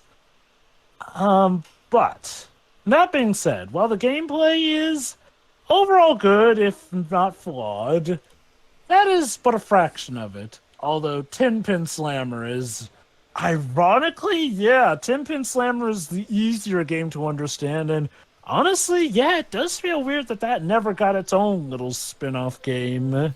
But yeah, that's the gameplay. The story and characters now. I'll say I do like Neku. That said, in regards to Neku and Sora, I feel like they are both characters that suit their own specific stories in that regard. yeah, I've already mentioned that. I feel like Sora works for his series, but how does Neku work for his? He is the archetype of essentially starting off as quite a jerk. Not particularly evil, I would say, but he is incredibly introverted for reasons. And as a result, that leads him to lead not the happiest lifestyle. I mean, I would figure somebody who is willing to commit murder is not exactly in their happiest place, even if he was being heavily manipulated by Izuki, but I digress. It is important to remember, because I've heard some people on the internet, for some reason, this completely go against Shiki's it's okay, Neku. I mean, she forced you. And some people say, no, she didn't. I'm like, yes, she literally Uzuki literally told Neku, you either kill her or I kill you. If that's not forcing, then what is it? I mean, And like Hanekoma does pretty much point out that, okay, yeah, she may not have been physically forcing him, but she was deceiving him heavily in a way that is kind of a no-no yeah, for the game. and like Jova pointed out, Neku is already not exactly the best-minded person from the beginning to begin with anyway. So Honestly, like I think I forgot if I said it, but honestly, Neku's behavior at the beginning feels very, logical to be had. I really don't know where Dibs was coming from. The context. Well, no. To be fair, Dibs didn't actually say it was a problem. It took him time for Neku to grow on him because of his attitude at the beginning. But to be fair, Dibs didn't actually talk about the strangling part. Actually, to be fair. So yeah, like me and Jova and Teo were just saying, the context of how they established Neku at the beginning does explain.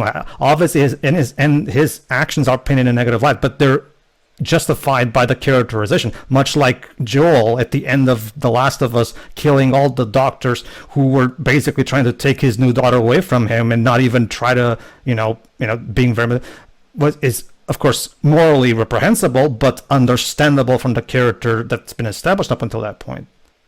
But yeah, no, Neku has a pretty interesting arc. I like how it goes about and works out for the most part. And in regards to each week, it's interesting how he essentially has a different partner each week to focus on arguably different sides of things. Like, Shiki gets him to consider the idea that, hey, he can like other people. Joshua, and how he does stuff, gets him to actually trust people.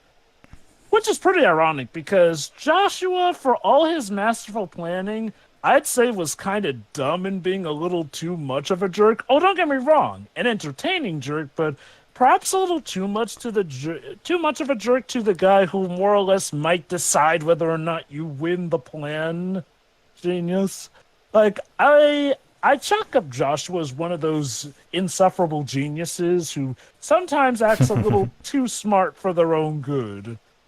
'Cause holy cow, Joshua, he could test the patience of Jesus Christ himself, assuming he's not actually Jesus Christ himself. But Jova, what about the totally best new character, Yoshia? Right. Yes, Yoshia. I'm not sure what Coco was thinking when she made Yoshia. Granted, again, like, from what I can garner, Coco was like the equivalent of that janitor that almost no one remembers, since none of the Reapers mention her whatsoever. Remember what Shiroi said in our Fair and Seraph Avantark Force run? This is like a fanfic. You write the character completely out of character. So, yeah, it checks out. So how fanficky is it that the character who was totally there all along, but we only figure out in A New Day, Coco, suddenly appears out of nowhere and then creates a fanfic? Is that like a fanfic written by a fanfic? Maybe. All right, carry on. But yeah, no. And week 3 pretty much sees Neku arguably at his most humane. Which is perfect, seeing as how he helps bring Beat back from the brink, and it is arguably what ends up convincing Joshua to spare humankind, or at least Shibuya in that regard, showing that people truly can change. I dig it. Now, as for the characters who helped him along that way, Shiki is, overall, I'd say, a pretty good character. I'm not too bugged that she's put on a bus, seeing as how as far as we know at that time, as long as Neku wins, she's good. And her being Neku's, his entry fee does add to the stakes at least. And I wouldn't say it's done in a way that demeans her or anything, since she did get her time to shine and show. And Heaven does get to come back at the end. I appreciate that. And like I've mentioned also, the twist being that, even if Megumi wanted to, while he was sort of the stand-in composer, he really could not do that. Only Josh could, or whoever the composer was at that time. So, to the story's credit, there is a reason why she was stuck there in that regard. So overall, I think she has a good showing. If I would have improved some things, well, again, I don't know why they made it such a big deal that we never see her real face. Like, I don't know, that just felt weird and arbitrary, I guess. Especially since that means we have to make story reasons around not getting to see her proper face. Oops. But I digress. Beat? I actually like Beat. Granted, I can get how Beat might get on someone's nerves with how he is not the sharpest tool in the shed. Sometimes to an absolute detriment. That said, he seems overall fine as sort of your rival character who butts heads with the main protagonist. He can certainly do them moves on a skateboard. Then he has this weird edgy phase as the Reaper, which I'll admit, he was acting a bit weird at that point. Granted, his sister had just died, and we later figured out he was trying to revive her, essentially, as a noise, so I get it. Was not the best time for him, and he thankfully cleaned up his act, and heck, even later on apologizes for all the crap he put us through. God, which kind of makes it feel like he might be this game's answer to Riku, essentially, in that regard. Granted, it's Riku if, Riku actually got to fight alongside with us at the end of the first game. Still, Beat's neat. Rhyme. Okay, I'm gonna agree that I would have liked to at least gotten to see more of Rhyme before she had to bite the dust. Don't get me wrong. I'm fine with Rhyme dying and showing that, yes, even a main character can, die again in the UG. But I do also wish we could have seen more with Rhyme, essentially. Seeing as how her appearances are kind of a bit sporadic, and it's a shame we don't really get to see much of her and Beat doing stuff. Might be due to the limitations, and I guess if there's one thing I can give the anime, we did at least get to see Rhyme actually help Beat fight sometimes, so kudos there. But yeah, Rhyme, she's a fine enough character. She played her role. I absolutely can get why that would rub people the wrong way. Let's see. Oh yeah, let's talk about the asshole himself now. Joshua. Like I mentioned, entertainingly dickish, but in hindsight, I do feel like he was pressing his luck being maybe a little too dickish to Neku.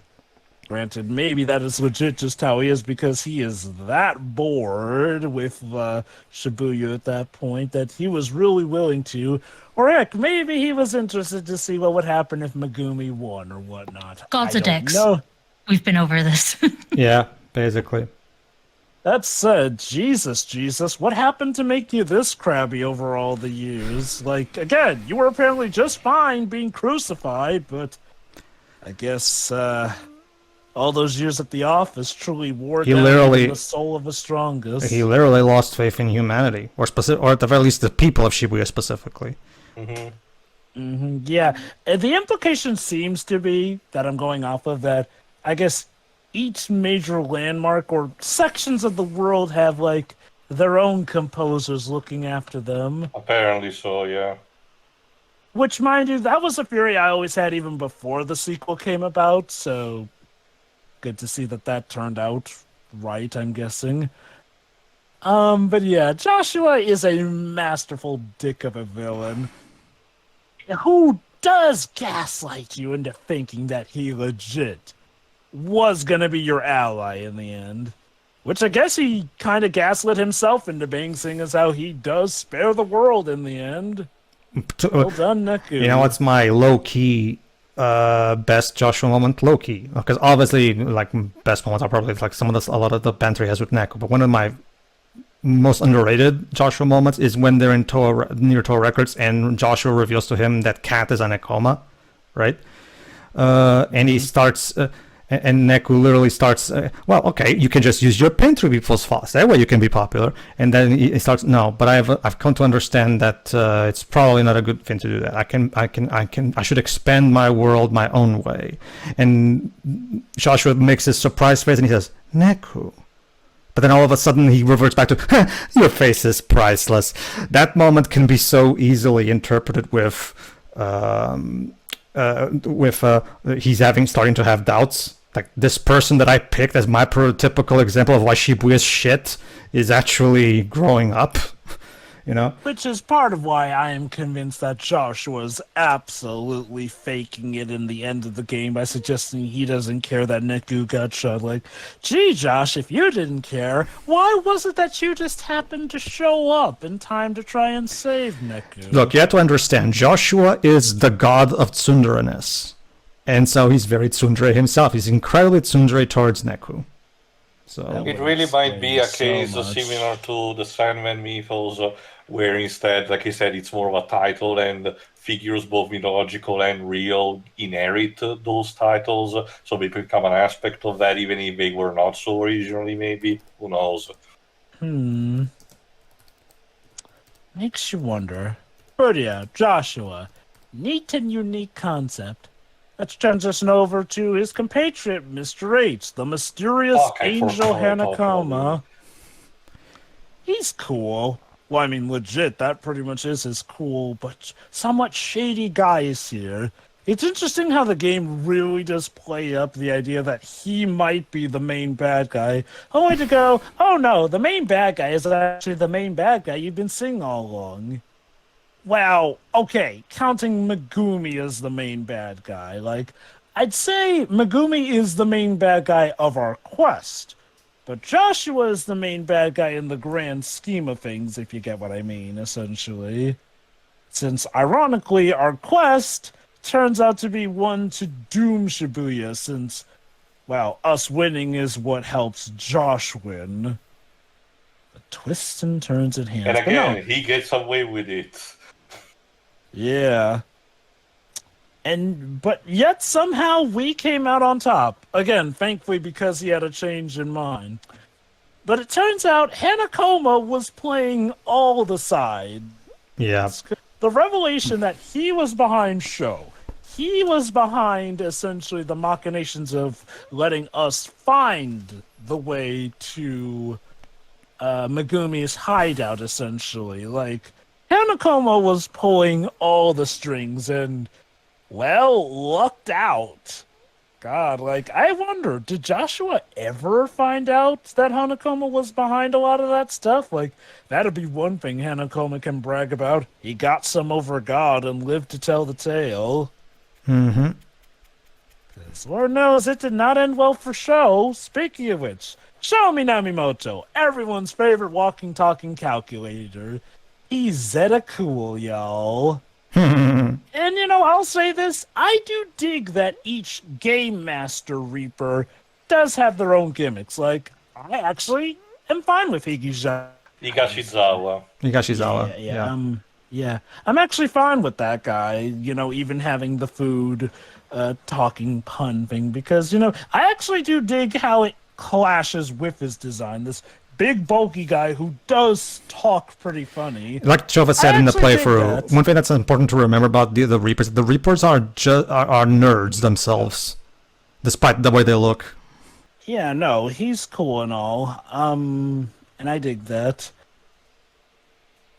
But yeah, back to Sho. He's pretty cool. It's interesting how, once again, they bring up him as a potential mastermind, seeing as how later on he even manages to convince the third Reaper Master, Konishi, to work with him under the idea that she will get Megumi's job. Which really does sell how kind of a sad joke it was that as much as she thought she was playing people, she was being played by, well, again, just about everyone up above. But yeah, show's cool. Konishi starts off as seeming like, oh, she's just the one trying to keep order. No, turns out she's the worst of them. She rigs the game so hard against us each time. It's unbelievable in that regard. And then there is Megumi. So yeah, Megumi is actually a contender for my favorite character. In fact, you know what? I'm gonna come out and say it. Aside from Neku, he easily is my favorite character. What a masterful antagonist. And I love how whenever he was going to talk to the composer, he was probably just talking to himself. Maybe even had a mirror for extra effect. Oh, what's this, Mr. Conductor? Well, Mr. Composer, I have this plan, and well, Konishi doesn't seem to agree with it. Oh, that's all right. She's probably planning to betray us anyway. Go right ahead and screw with her.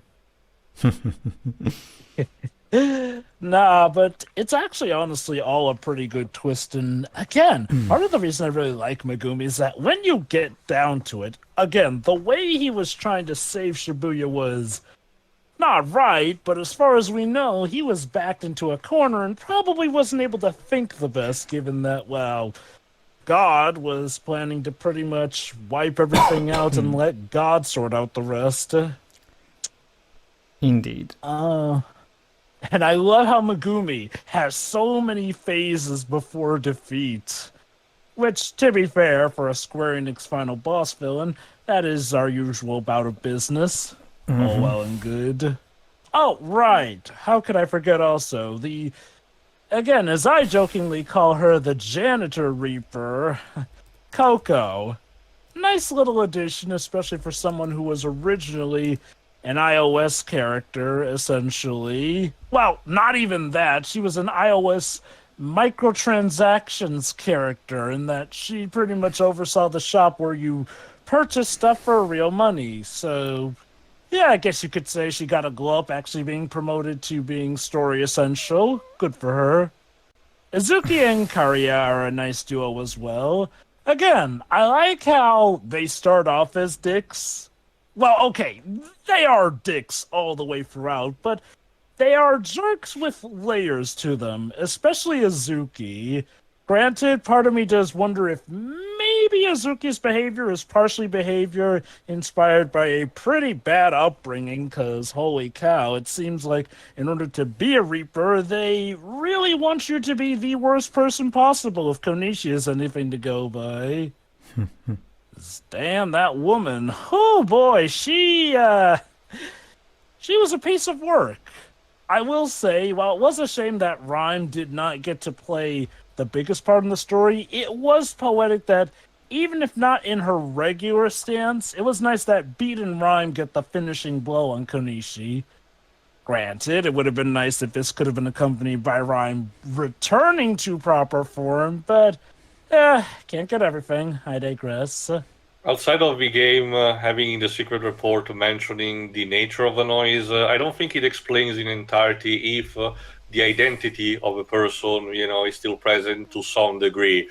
It seems that there might be a case since, Rhyme's noise has a unique shape and seems to actually respond positively to beat. So there might be that, but it's not something that's outright stated. Given it's the Kingdom team, if Noise essentially operate like Heartless or heck even Nobodies, I'm gonna go out on a limb here and say that Rhyme's consciousness was there, and if not at the surface, deep down, or it was there but she just couldn't talk, kind of like that point in time where Sora was a Heartless but still could think clearly. Although technically he was a Heartless until he rejoined with Roxas, but I digress. It's sticking to what the rules are supposed to be, basically. Yeah, essentially. So I would like to believe that Rhyme was in there. Okay, I think that's just about all the main characters anyway. There are, of course, some side characters like, hey, there's that duo with the Valley Girl and the Dude Bro, Sota and now. they were alive, and then they died to join the game, and then got eviscerated. Jesus. 777 was cool, until Kenichi killed him. Kind of off screen. I am surprised Drips did not complain about that. But to be fair, those characters are like the seasoning to stuff overall. Like, I'm not too broken up. I do feel one missing opportunity could have been where are they now? Assuming that Joshua would have revived, well, everyone who wasn't villainous. I can help you there, Jova. If the anime is anything to go by, he indeed, because there's a natural scene in the anime that's original to the anime where Neku meets Nao and Sota in the RG. So it's pretty much implied that he revived everybody. I will That's talk nice. more about it when I talk about the ending, Jova, but basically the anime, the ending of the anime expands a bit more what we saw. So I guess it's not all bad in that regard, at least, since I guess it answers some questions. Okay, those are the characters. The music. Pretty much all the tracks are a bop. I will agree with you that sometimes some tracks feel a bit fitting for certain scenes, but for the most part, I'm good with them. My favorite ones are, of course, Megumi's theme. Satisfy. Yeah, Satisfy, and Forebode. But that being said, in terms of which ending tune I preferred between the original game's Lullaby for You and the remake's Runaway, I'm gonna go with Lullaby for You. Runaway is a good tune, but as an ending tune, it doesn't feel as conclusive. Lullaby for You, and maybe that is me digging that kind of epic uplifting concert-like feel, essentially, but Lullaby for You actually feels like a closer, like, like you truly have reached the end of the journey, whereas Runaway feels like something that ought to be played more in the middle, or like at the start of a second or third act, essentially. Kind of like, it feels more like it's prepping you for more, which, granted, since this remake did kind of end up being a springboard for the sequel, maybe that was the intent. Again, it's not a bad tune. I will say, though, that Lullaby for You does it for me much better, though, as being an actual ending and conclusive tune. Still, though, music, overall great. And I dig the art design. Oh, trust me, some people are probably going to be very, very weirded out by it, but at the end of the day, I think it works, honestly. It's a very unique type. It has that Kingdom Hearts flair, but it's also got a little extra edge to it, given the tone that the game is obviously going for. Would you say that, in terms of character designs, would you say that this is peak Nomura, or at the very least on the top 3 or stuff like that? It's definitely in that era where Nomura was at his most iconic Nomuraist.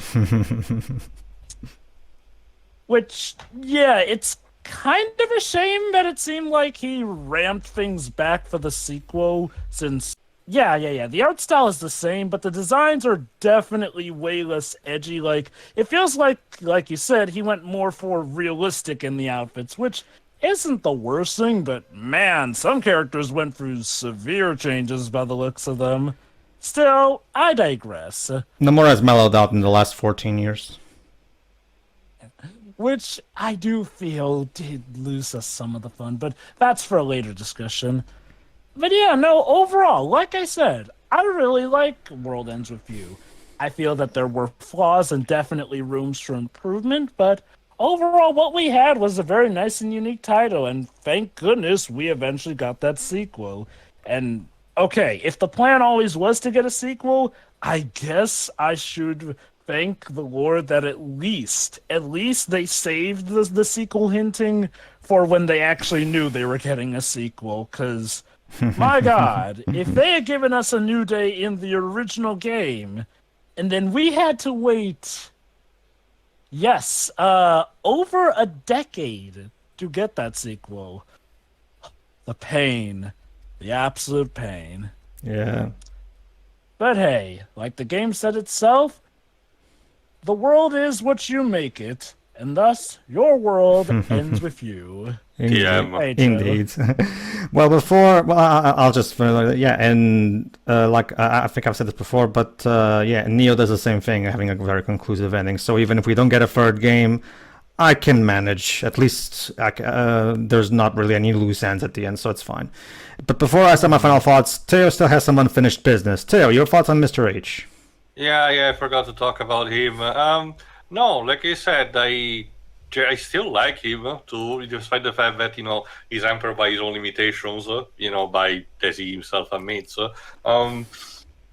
It's still again puzzle what exactly his proper agenda is outside of the Prime Directive being need to make sure that Shibuya is safe.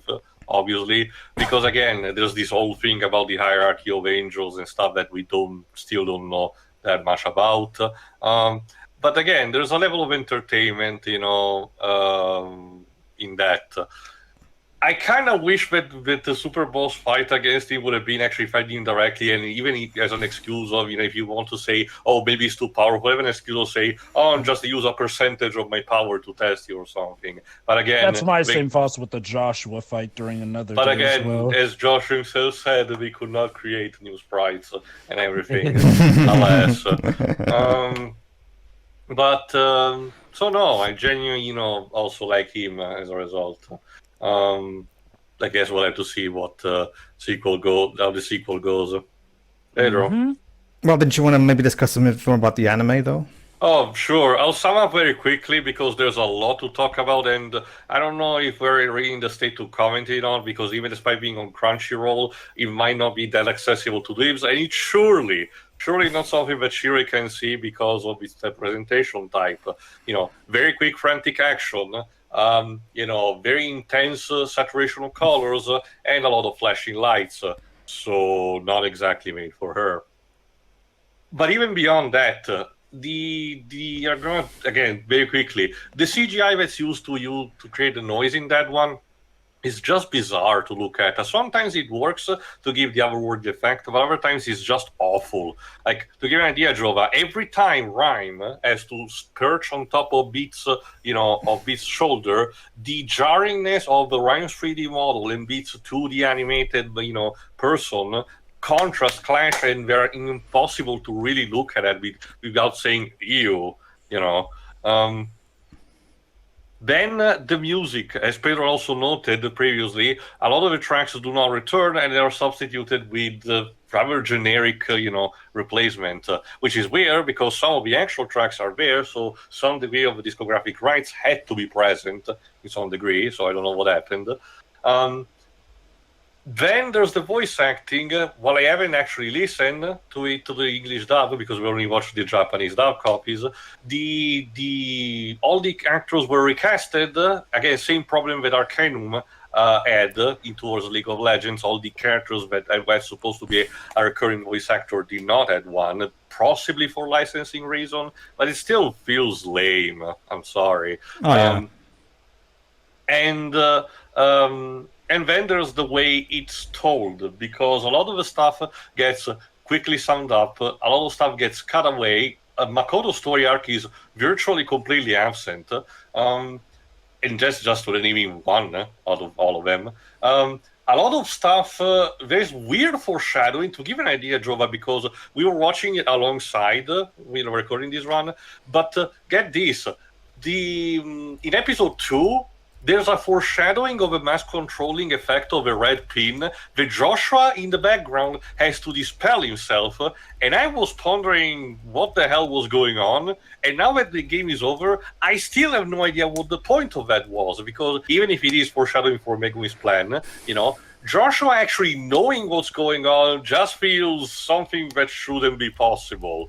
Because remember, he needs to operate on the background, and him intervening on the mass controlling test will blow his cover, essentially, to the Reapers. That's a big problem, and yet the anime just does it because for funsies or for shadow. Again, it just feels weird. Then there are some weird changes, like the 777 technician also being a Reaper, while in this game he wasn't. you know. Then a lot of other stuff gets completely cut away. Like, for example, the Reaper Creeper minigame, the Team Pins 11 tournament. The usage of the attacks do not involve pins, and as a result, pins are almost completely absent. They're only present in the format of the player pin, the right controlling pin, and the one used for unlocking stuff, the walls. Which also results when Ryan has to be captured by Konichi. She instead stores her in a mini cage, and then inserts her in their chest. She literally absorbs it. It just feels gotta keep odd. it for safekeeping, I guess. And There what is- safer places there? There is good stuff, however, because the 2D animation is genuinely good. Again, the actual 2D animation. And the actual new scenes or expanded scenes that they had, for expanding situations, are genuinely a good attempt. We do know stuff like, for example, what Uzuki and Kariya were doing, in the meantime, like a bit more fighting and stuff. There's scenes, for example, like when Neku and Joshua go to the cat cafe, they actually do get coffee at the table instead of actually standing outside. There's a thought process of we saw only the characters outside of buildings and stuff. Let's see them actually, properly interact with the environment that the game did not showcase. And then the ending also is a bit expanded to showcase more what Neku and the others are doing, to showcase that everyone else has been revived. Yes, even 777. And the secret reports are condensed in a speech that Mr. H actually, recollects to Joshua, with the idea behind it that. Joshua knows that Mr. H tampered with things, but because Mr. H actually did a favor and helped Nick with everything, basically they're even. Do they establish that even Higashizawa and Megumi were revived? Higashizawa and Megumi were revived? No, we actually don't see them. But I guess, again, if the process is basically the same, I guess they are. We just don't see them, I suppose.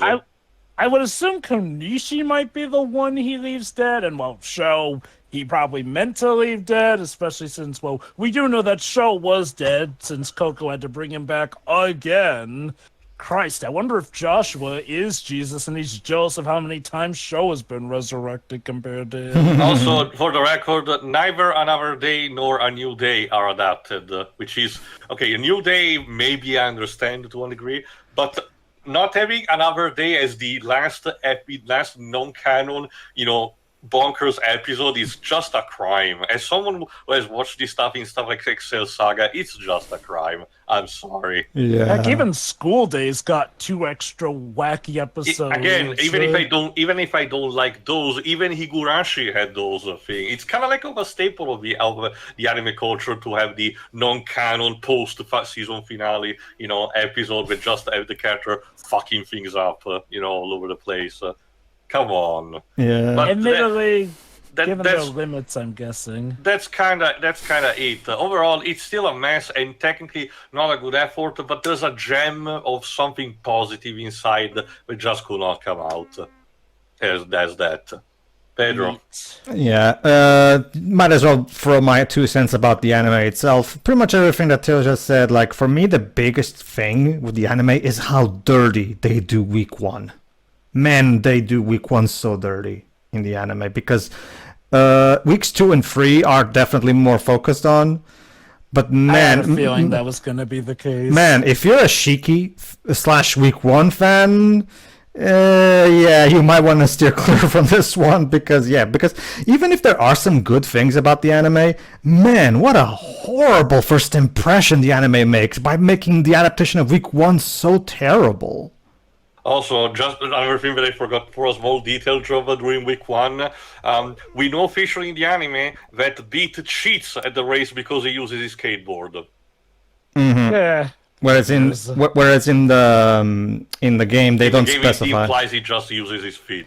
Yeah, I don't know what they were thinking, but whatever. For me, one of the biggest thing, like the biggest pet peeve, and I could tell, when I first saw episode 1. Immediately I could tell the biggest problem, the way Neku behaves. Now, don't get me wrong, as Matt Furter himself said in his interview about the localization of Neo, one of the big reasons why this original game we just did is so beloved even in the West is because of its colorful localization. While Teo has his issues with the way the localizers handled Beats dialogue, I can tell that over the years, pretty much basically everyone that I've met over the years that has had no issues with the localization in general, even people who know Japanese and know the Japanese script. Hell, I've even seen people try out the game over the years who are themselves African, and they didn't seem to have taken an issue with Beats dialogue. So I still think that the localization decision was fine because they wanted to emphasize how that he's a street kid, and since they couldn't have the "I'm gonna beat the shit out of you" that the Japanese version says because they wanted to keep the rating to a T. I can understand that they needed to get creative, quote unquote, with the way they phrase things. That's fine for me, at least. But yeah, when it comes to my basic point is this: Neku's behavior Neku's dialogue in the localization is handled differently because it's like all the rude quips that he makes. A lot of those are products of the localization because again they needed to do something to emphasize Neku's rudeness because the method of having him stay quiet all the time doesn't work as well for America. So obviously the anime is following the Japanese script. Obviously, because obviously the Funimation, when they dubbed the anime, obviously they couldn't do the same thing because it would require reanimating the scenes and shit. Then that's obviously something that we're not going to do, obviously, because quick scheduling budget.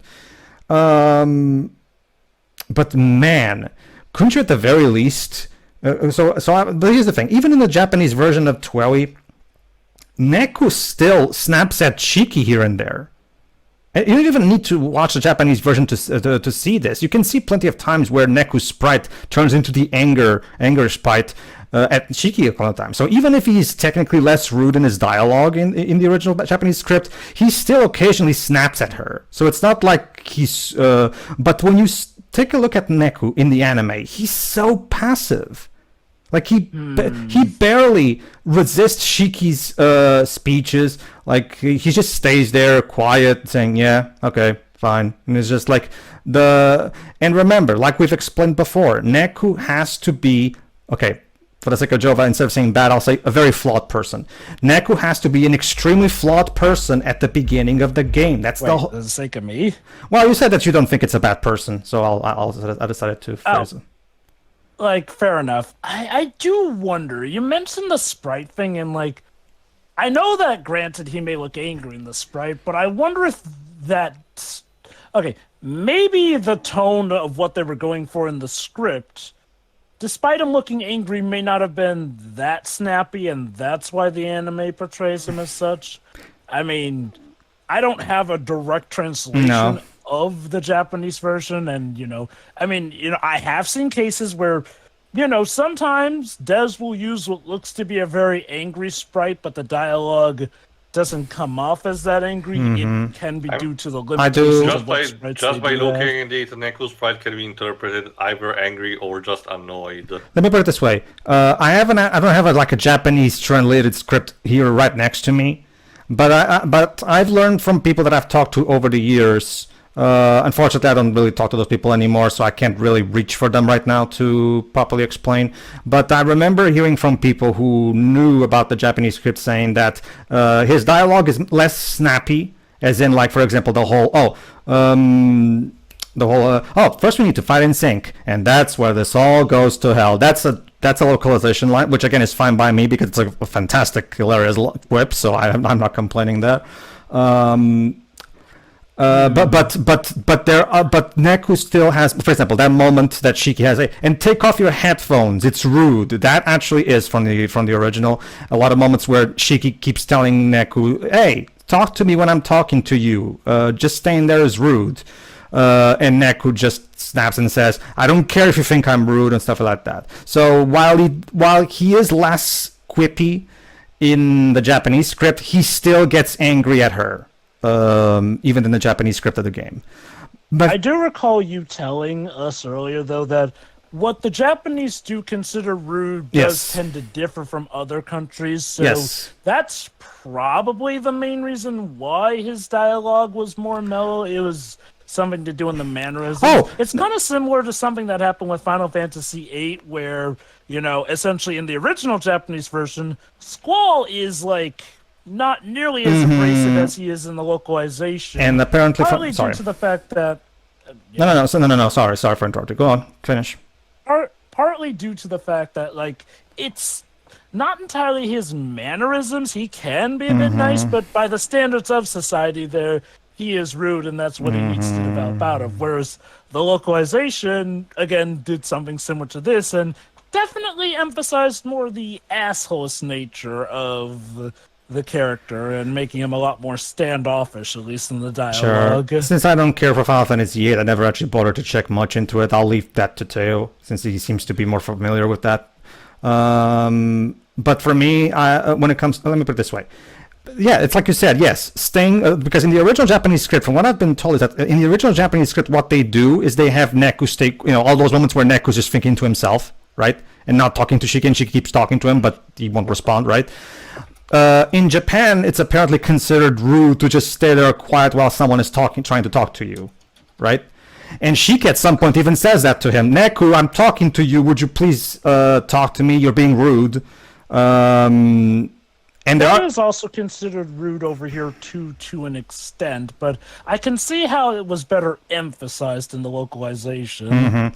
But so what happens is... so they handle that, but Neku, for the most part, when he does talk to Shiki, even apparently from what I can tell, from what I've been told, even when he does technically snap back at her in the Japanese version, the dialogue is less harsh. He's still mad/annoyed, but the dialogue is not as harsh. Whereas in the English script, he literally says, "I don't give a rat's ass if you think I'm rude. I just met you. I don't like you."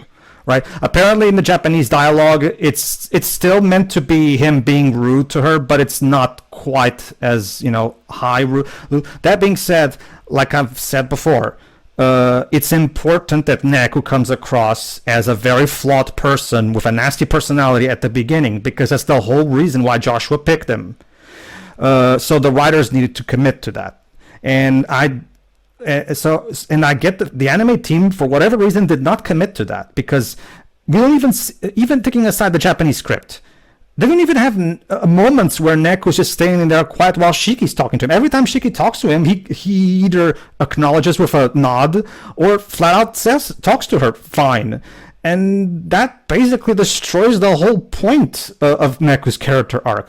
It makes scenes like the ones at the later in the episodes where they even say, hell, I was watching the anime with Teo. There was one point where they talk about how Neku has quote-unquote changed, and even Teo was going, has he now? Has he? Because the Neku's character arc is basically almost completely destroyed. They still have some good moments. To not be completely negative, they do have that moment. Okay, you know how in the ending of the game, Neku cries in tears, drops the gun, and just lets Joshua kill them. What he does in the anime is he drops the gun, he opens his hand towards Joshua. I'm going to trust you. So yeah, that's a nice touch. The thing is, that moment doesn't have the impact it should have, because the actual arc that we've seen up until that point was not well handled. Again, that's the thing. The anime did not commit to Neku's character arc. You need to have the balls to have him be nasty at the beginning. That's the point. If you don't do that, then the whole arc is basically moot. But yeah, that's about the anime. Sorry, go on. Would you say that they technically did commit to it, just admittedly by the Japanese script standards? Like I said, keep in mind, I'm not an expert. I'm based on what I've been told.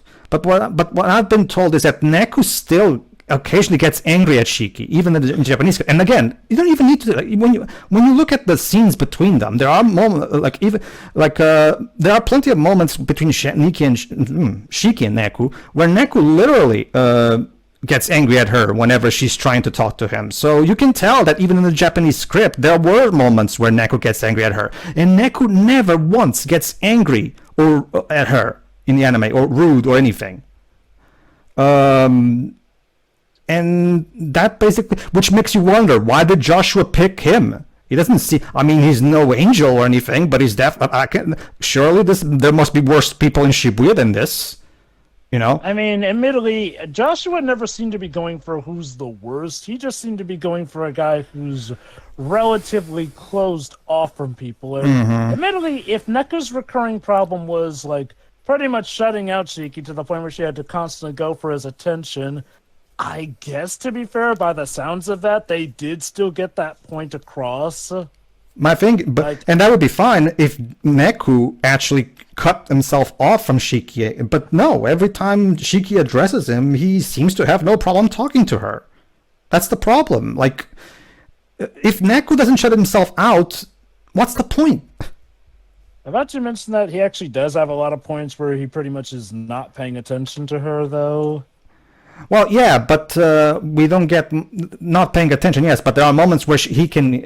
But there are also there's not an equivalent of him, ignoring her. Like, we don't even moments where he ignores her or even says to him. We don't even get inner monologues of him saying that she's obnoxious and I don't want to be here. I don't want to deal with this girl.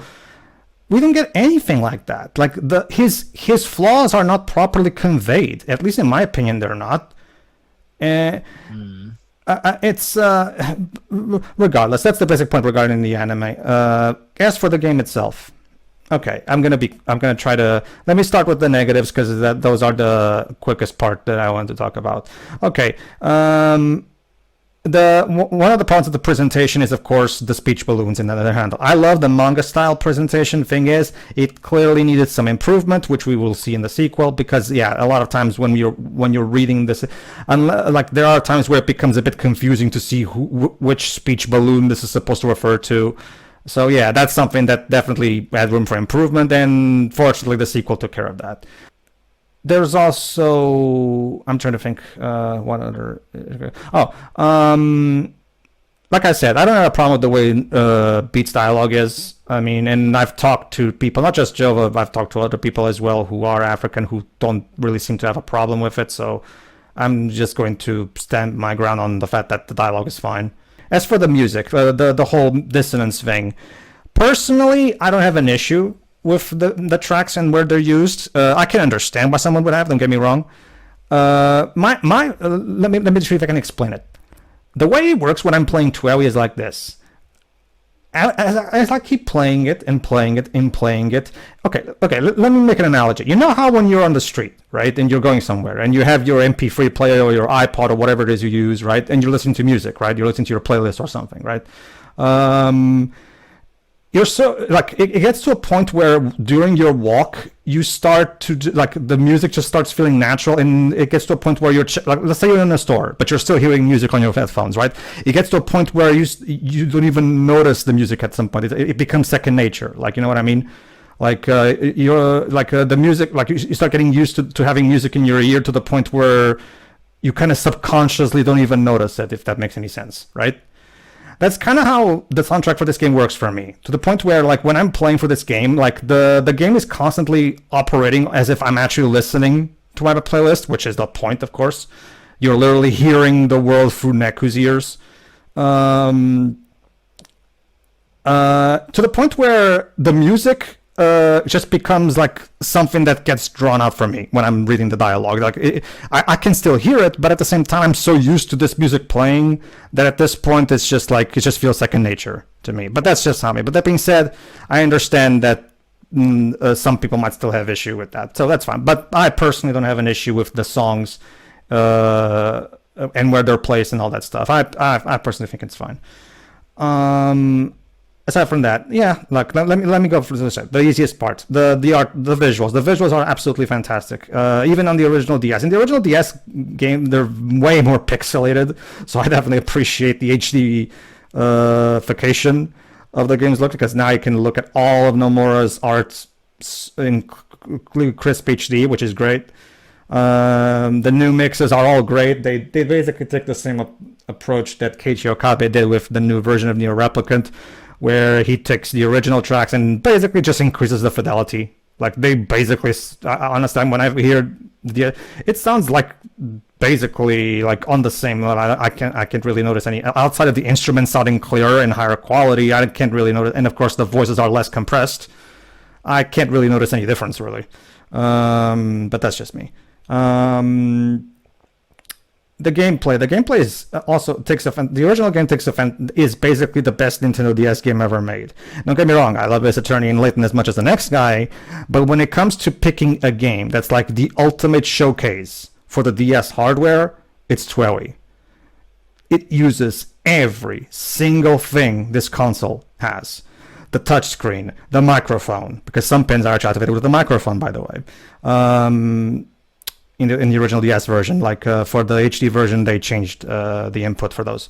The fact that you have to pay attention to the two screens, where on the bottom you play as Neck using the touch screen, on the top screen you control your partner using the buttons, right? So it's an incredible showcase for the DS hardware. Like the executives told Nomura and his team to showcase the DS, and boy golly they did it, because the game uses practically every feature this console has on a constant basis. It's not like something like in Pandora's Box where they only use the microphone for one puzzle and that's it, right? No, you're constantly seeing multiple different ways of using the touchscreen, multiple different ways of using the microphone, multiple different ways of using the two screens. So yeah, definitely like the ultimate showcase for the Nintendo DS, definitely. One thing that's important to talk about regarding this original game is that even in the HD, version on the Switch, it does have a high difficulty curve, and that also can that's one of the negatives. Because while I do love the gameplay of this game, yeah, it does have a high difficulty curve, which means you have to really try your best to learn the ropes and try to meet the game halfway. It's not too bad. Like if you commit to it, you should be able to get things done relatively quickly. It's not too bad, but yeah, it can take some time getting used to how this game controls, which is something that fortunately, since the sequel only uses traditional controls, is much easier to get into as a result. And personally, I don't have a problem with the world, like you're just exploring Shibuya, because there's a genuinely good plot reason for why we're stuck in one town. Because that town that we do have is a town that is very well constructed, because the world building, by reading people's minds, by communicating to the side characters, they do a really good job. Again, considering this is called the World Ends With You, obviously you need to make a charming world. And I think the developers do a fantastic job with that by creating some really strong side characters that Neku talks to and help him with his character arc. My personal favorites being Nao and Sota.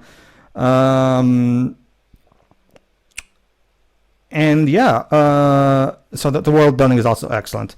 And of course the story and characters. Just to get this out of the way right now, I stand by what I said, that I don't really agree with this idea that I genuinely believe that there's nothing wrong with a female character getting captured / incapacitated, as long as there's a genuinely good plot reason for it to happen and it benefits the story in some way. Because don't get me wrong, I understand the issue with the whole thing about female characters, and trust me, like trust me, I hate what they do with Kyrie in Kingdom Hearts 3 too. Trust me. Trust me. I'm not unaware of where this comes from. Trust me. Oh, no. Like, I mean, World Ends With You, I don't think is a representative of the problem. Kyrie's treatment over the course of Kingdom Hearts is, but that is a completely different story. Yeah. But, no, when it comes to Shiki, I don't have a problem with the way that, because like we've talked about, Shiki being taken as his entry fee is illustrative of his character development. It raises the stakes, like Jova said previously. And again, it also does a good job emphasizing the horrible nature of the Reaper's game and how much in trouble our main characters are. So I still stand by what I said in the playthrough. I still commend the writers for having the balls to to go there. Because, Honestly, it actually gave me time to think of a better solution, and honestly, there is one. If the entire reason is to be about the fact that Neku has actually grown affectionate this much to Shiki, as such, that has become the most important thing to him. Honestly, the best alternative would be, as the entry fee, just his memories of Shiki alone. They're technically a new thing, so it's not the same entry fee, It still actually hampers Neku and gives him a serious motivation of getting there, because it also gives him, the idea that he has to do it, but at the same time doesn't know why, and creates an internal turmoil, and doesn't actually damages the character of Shiki. Although in that case, then we'd have to wonder why Shiki doesn't just try and fill him in, let alone be his partner. I'm talking about, remember, ideally, from what Megumi said, she was able to return to the RG, Yeah. So as such, she wouldn't have participated in the game regardless. Oh, but that's the thing, though. It turns out it's revealed that she couldn't because Joshua, the actual composer, was on leave. So essentially, Megumi. Okay, I think it's to be believed that part of the reason Megumi also pulled this stuff was to hide the fact that it's impossible to send anyone back to the RG.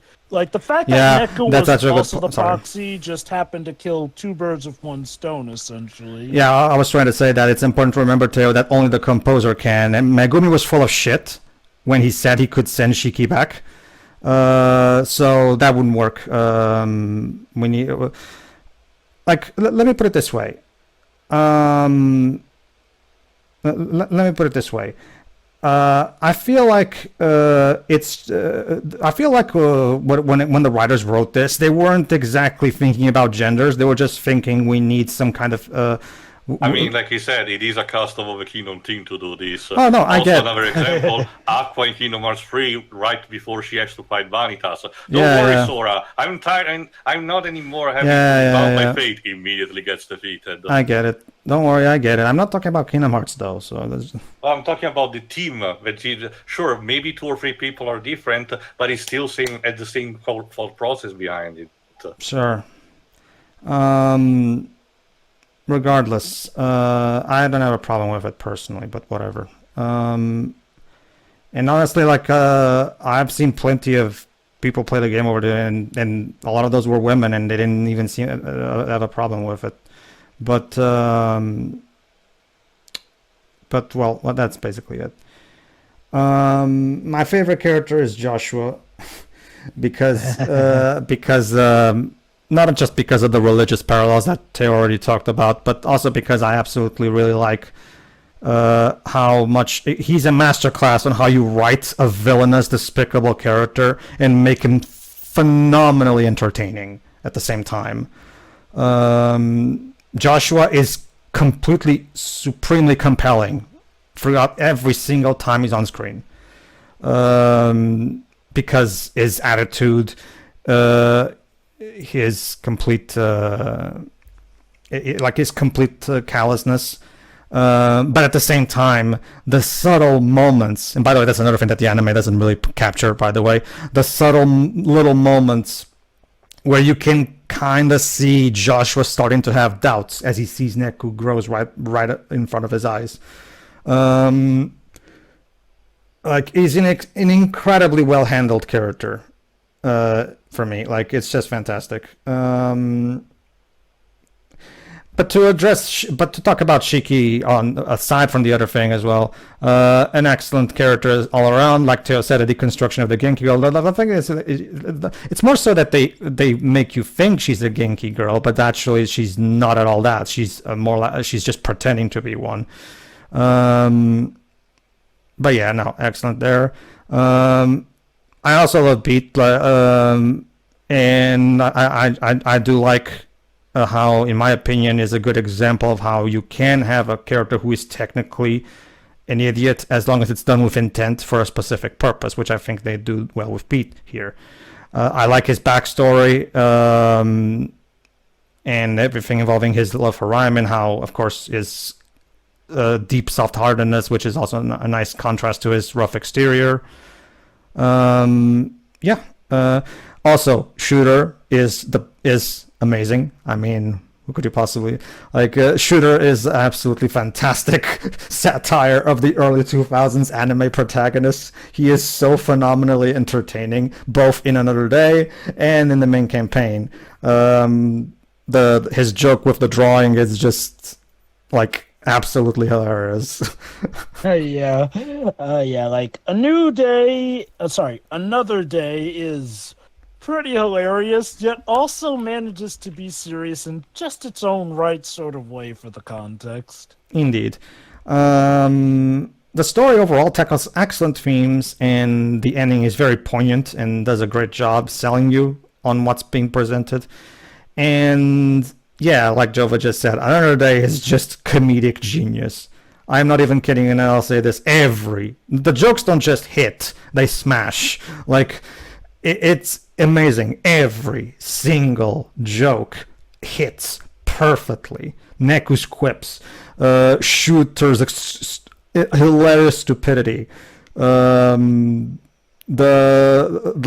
way the characters break the fourth wall in the most unexpected ways. Everything is just perfect. And again, Neku, once again operating as the straight man amongst all of this, works perfectly with some really strong straight man quips. My personal favorite being the not only has he been named as after crayons, apparently he's been eating them too. Like Jova said in that moment when we did it, the writers did not miss. No, every single line in Another Day is just impeccable. The jokes are fantastic. The plot is bonkers hilarious in all the right ways. Absolutely spectacular. Love it. And yeah, as for Another Day, it's a really good prologue / epilogue to this, prologue to the sequel. I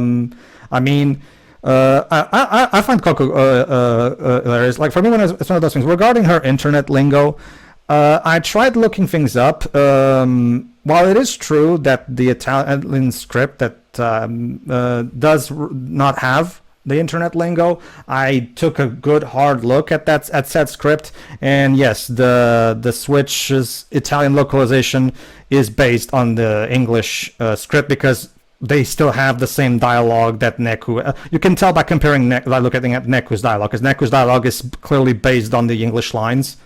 Like a lot of, like, for example, the whole "it all goes to hell" line in the Italian version, he says "it all goes to the devil." They just replace hell with devil.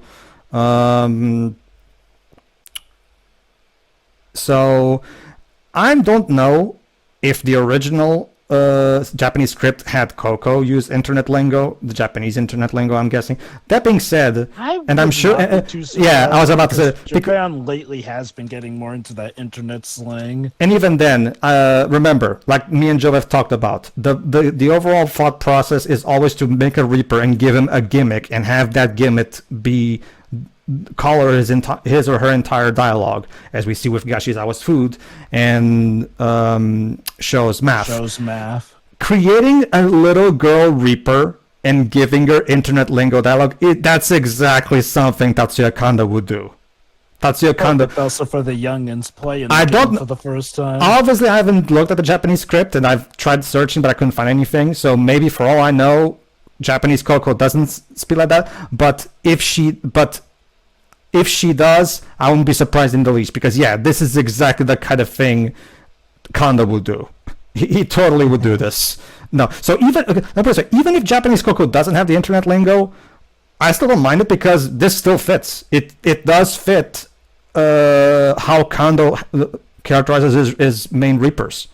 So honestly, I don't find this out of place at all. It's exactly the same thing. They make a Reaper, they give that Reaper a gimmick, and that gimmick is basically how the dialogue is for that Reaper. That's literally how all of these Reapers work. So this doesn't feel out of place to me at all. It's just if you happen to don't like the gimmick, like, Teo doesn't like the food gimmick for Yoshizawa in particular, that's fine, obviously. But until I see direct evidence that Japanese Coco does not have the internet lingo, I'm going to give Matt Furter the benefit of the doubt and assume that the Japanese dialogue also has it, because it doesn't feel out of place to me at all.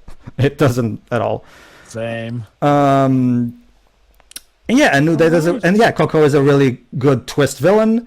And yeah, we also end on a very memorable note that makes you really want to go to the sequel to see how this goes. What exactly happened to Neku? Where did he go? And what is Coco's deal? And Sho is back. So if you wanted a good reason to play the sequel, there's your reason. I mean, do you need anything? Do you need anything more? Hey guys, Sho's back. Do you need more?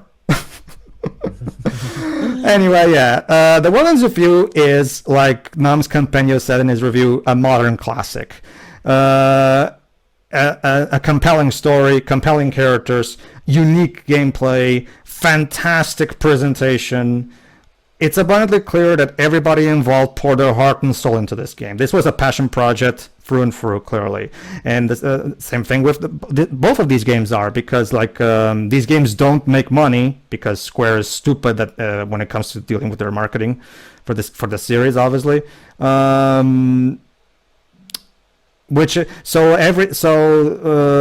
time something of this game this franchise gets made, it's made purely because Nomura and his team are passionate about it and they want to make it. Which is even if we do get a third game, I'm going to be supremely excited and buy it day one, because I trust that if they're going to make one, it's going to be because they genuinely have a great idea for one, and it's not because of cash, because there's not much money to make in this series because of the way Square treats it. So it's purely driven by the passion of the developers, clearly, as well as the fans who keep telling them, we love it, please make more if you can, all that stuff. So, all right, everybody, that's The World Ends With You. I hope you enjoyed it as much as we did. Tune in for the sequel, which we will do not in the far future, relatively soon still. Now, we still have some stuff we have to do before, but you won't have to wait long for the sequel. So tune in for that. See you then. See ya.